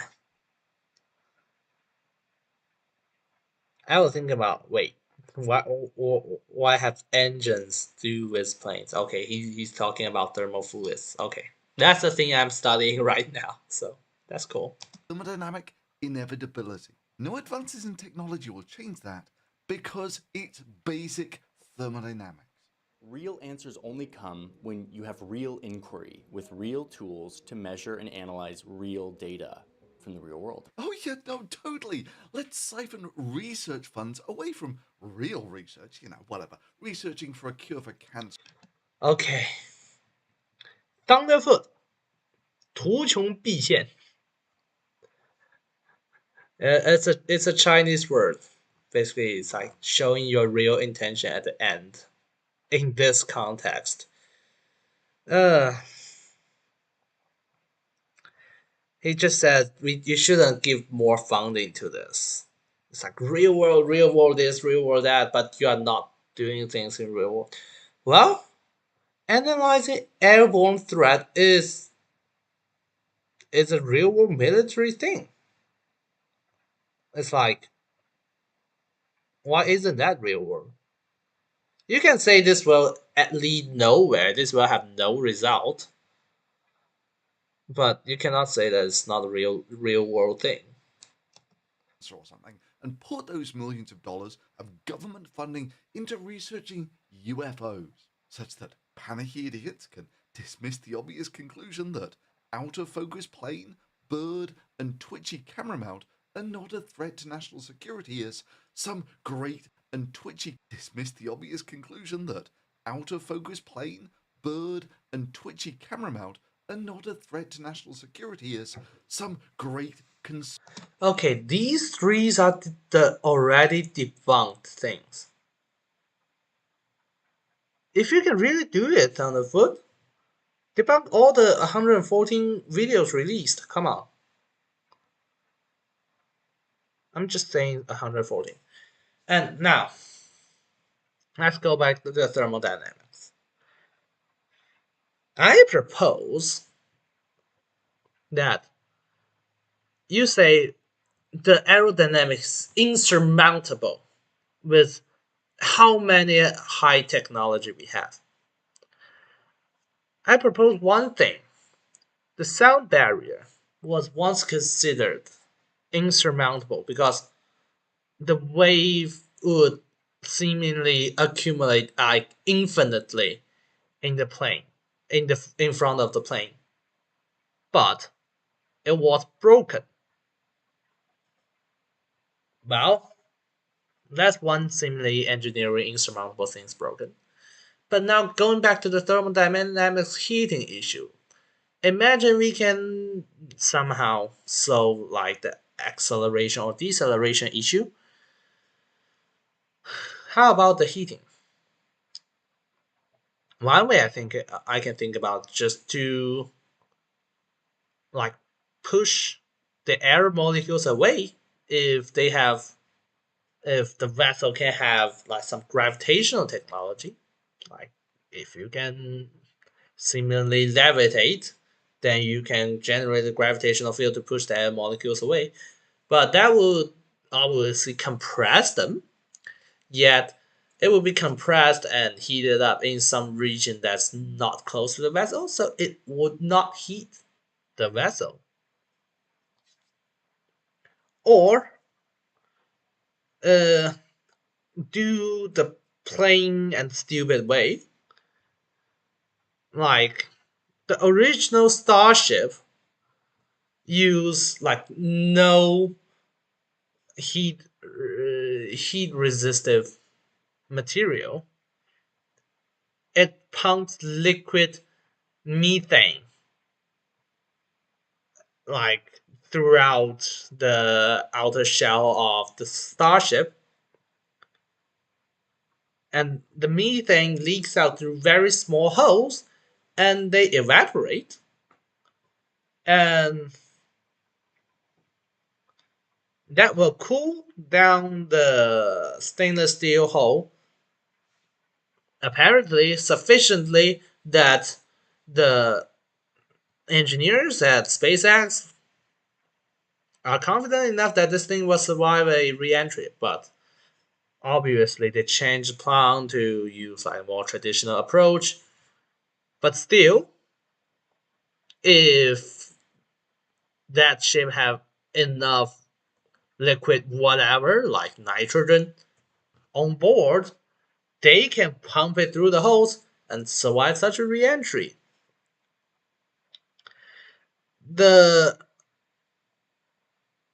the problem is these approaches that those the ship will still like leave a trail of really hot air that will be visible like in the infrared. But if we can think about really crazy technology, for example, just teleporting the air molecules from your front to the back without actually moving them, then how about that? That won't create any heat because you are not pushing air molecules and not doing work. And those those are ways like crazy technology can solve insurmountable engineering problems. But at this point, yes, I am debunking like Thunderfoot for the sake of debunking, because those technologies will be debunked by me because there's no clear physical or engineering way to achieve them. Conspiracy. The evidence that I've presented here is solid. Solid sources, solid reporting. If I had evidence like this for any other story that I'm doing, I'd be like, this is solid evidence. Let's put it in the story. Okay? We know that is true. Oh, and it's not just the few events that I've mentioned here. According to this report, there's been 144 of the Okay, it's 144, not 114. Sorry. instances, either from the U.S. military or government personnel. Oh wow, 144. That's so impressive. Hang on, didn't Bloomberg have over 10,000 before being wound up after blowing millions of dollars of government funding? Instead of cobbling together the scant evidence that we have to fit some narrative that we want to believe, let's go out there and gather data. Bloomberg have over 10,000 before. Now,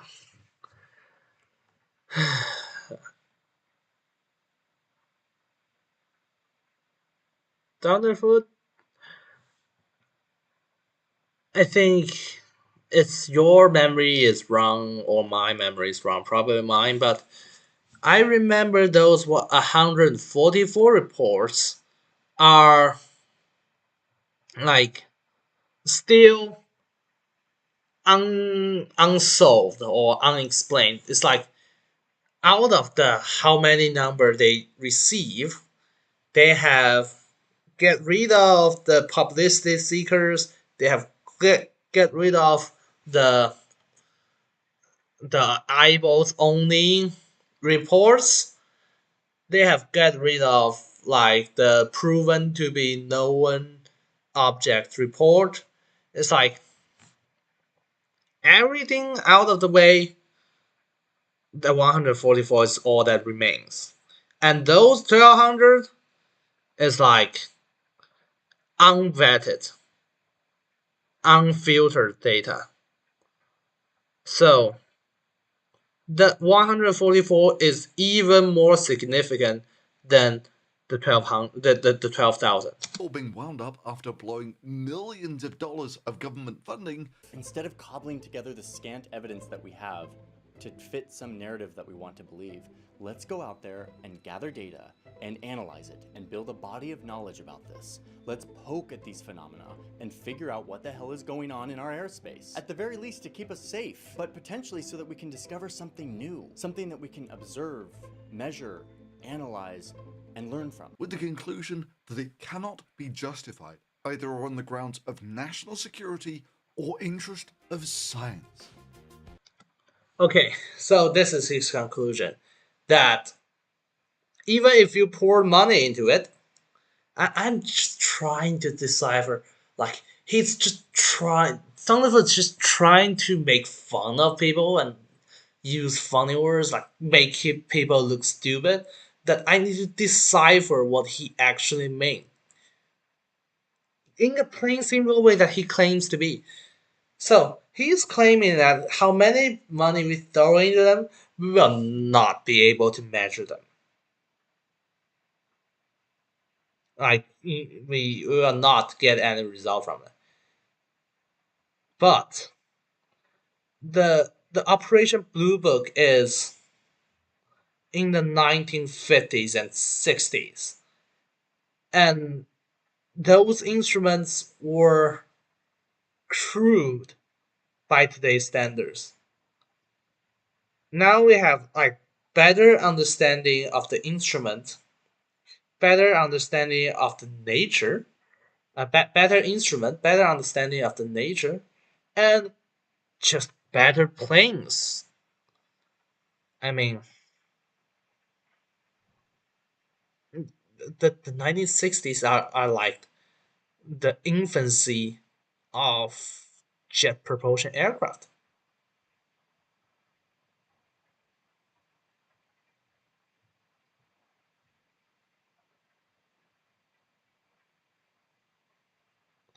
So nowadays we can have highly maneuverable, computer-aided, like high performance jet with highly sophisticated gear. And last time we failed it, this time we may succeed. Alright? This is my conclusion.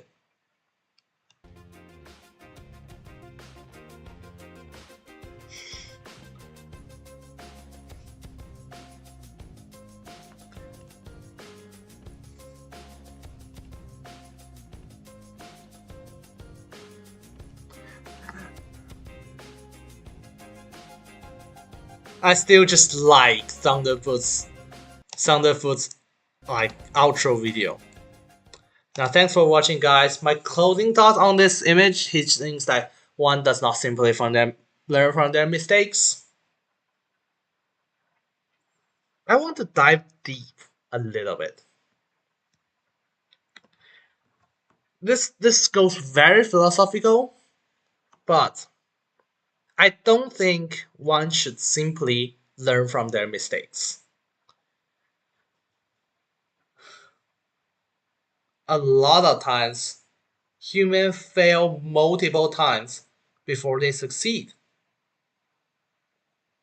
You all heard like the famous story of like Thomas Edison tried 1,000 materials before finding the correct one for the light bulb. I mean, the engineering behind the real engineering story behind that is far more complicated. But how about, I think I learned somewhere probably knowing better, like Henry Ford. It's like the fourth or something times tried to get into automobile business that he created like the Ford Empire. If he said, okay, I started 3 car companies and they all went bankrupt, I should simply learn from my mistakes. No. Then he won't start the car company that produces like the successful Model T and continue to be very healthy to this year. And they are going into the EV market, which I will do a video on about EVs. This is not an ad, but yeah. And go even deeper. Think about human brain. Human brain is a mistake learning machine. We are doing like essentially like machine learning loss functions in our brain every second. When we make a mistake, we improve. Like the feeling of guilt of I could have done better is the single most factor that pushes a human to change. But the problem is, this push also kind of wear and tear the human brain a little bit. So when a human is old, like 70 years old, 80 years old, people kind of regard these people as kind of not accepting new stuff. And they are too, like, I don't know, dull, dumb, or numb to try new things because they have too many mistakes. And the reason why we need to have a bunch of young people getting born each year and go into the society is to keep making mistakes. And I bet there are examples that crazy ideas have been tried. Oh, I think of one: airplanes. The, the, the idea of a flying aircraft has been proposed thousands of years ago and takes thousands of years of failure, generations of failure, generations and generations of failure, better understanding of aerodynamics, better understanding of mechanics, like that finally leads to Wright brothers. And if imagine this goes completely philosophical. Imagine a world where human can live forever and don't bear children. Guess the society will be stuck at stone age because people keep making mistakes that people before them have made because they've made the mistakes and they simply don't try it again. If the Wright brothers are some like long-lived person that have tried to build flying machines for the 1,000 year before them, they will not create the flying machine that they create, the planes that they make, because they would have given up a long time ago. But they were born in the right time with the right knowledge about flying, about especially control. I I really think, from my understanding of the Wright brothers, their biggest contribution is like the roll, yaw, and pitch controlling system, especially the banking to turn control of the plane instead of actual the structure of the plane itself, because people before them tried to like yaw the plane to steer, and it was a really crude method, and it's not really controllable. But yeah, I digress. And they do it. The Wright brothers, they do it at the right time with the right knowledge so they succeed. And if they just simply learn from the mistakes of people before them, even people around their time who almost made working flying aircraft and gliders, but died from like their really crude control method, the logical choice for them is just stop trying it. Keep running their bicycle repair business. But they don't. And now they're remembered as pioneers of powered and manned flights. That's it. Thank you for watching.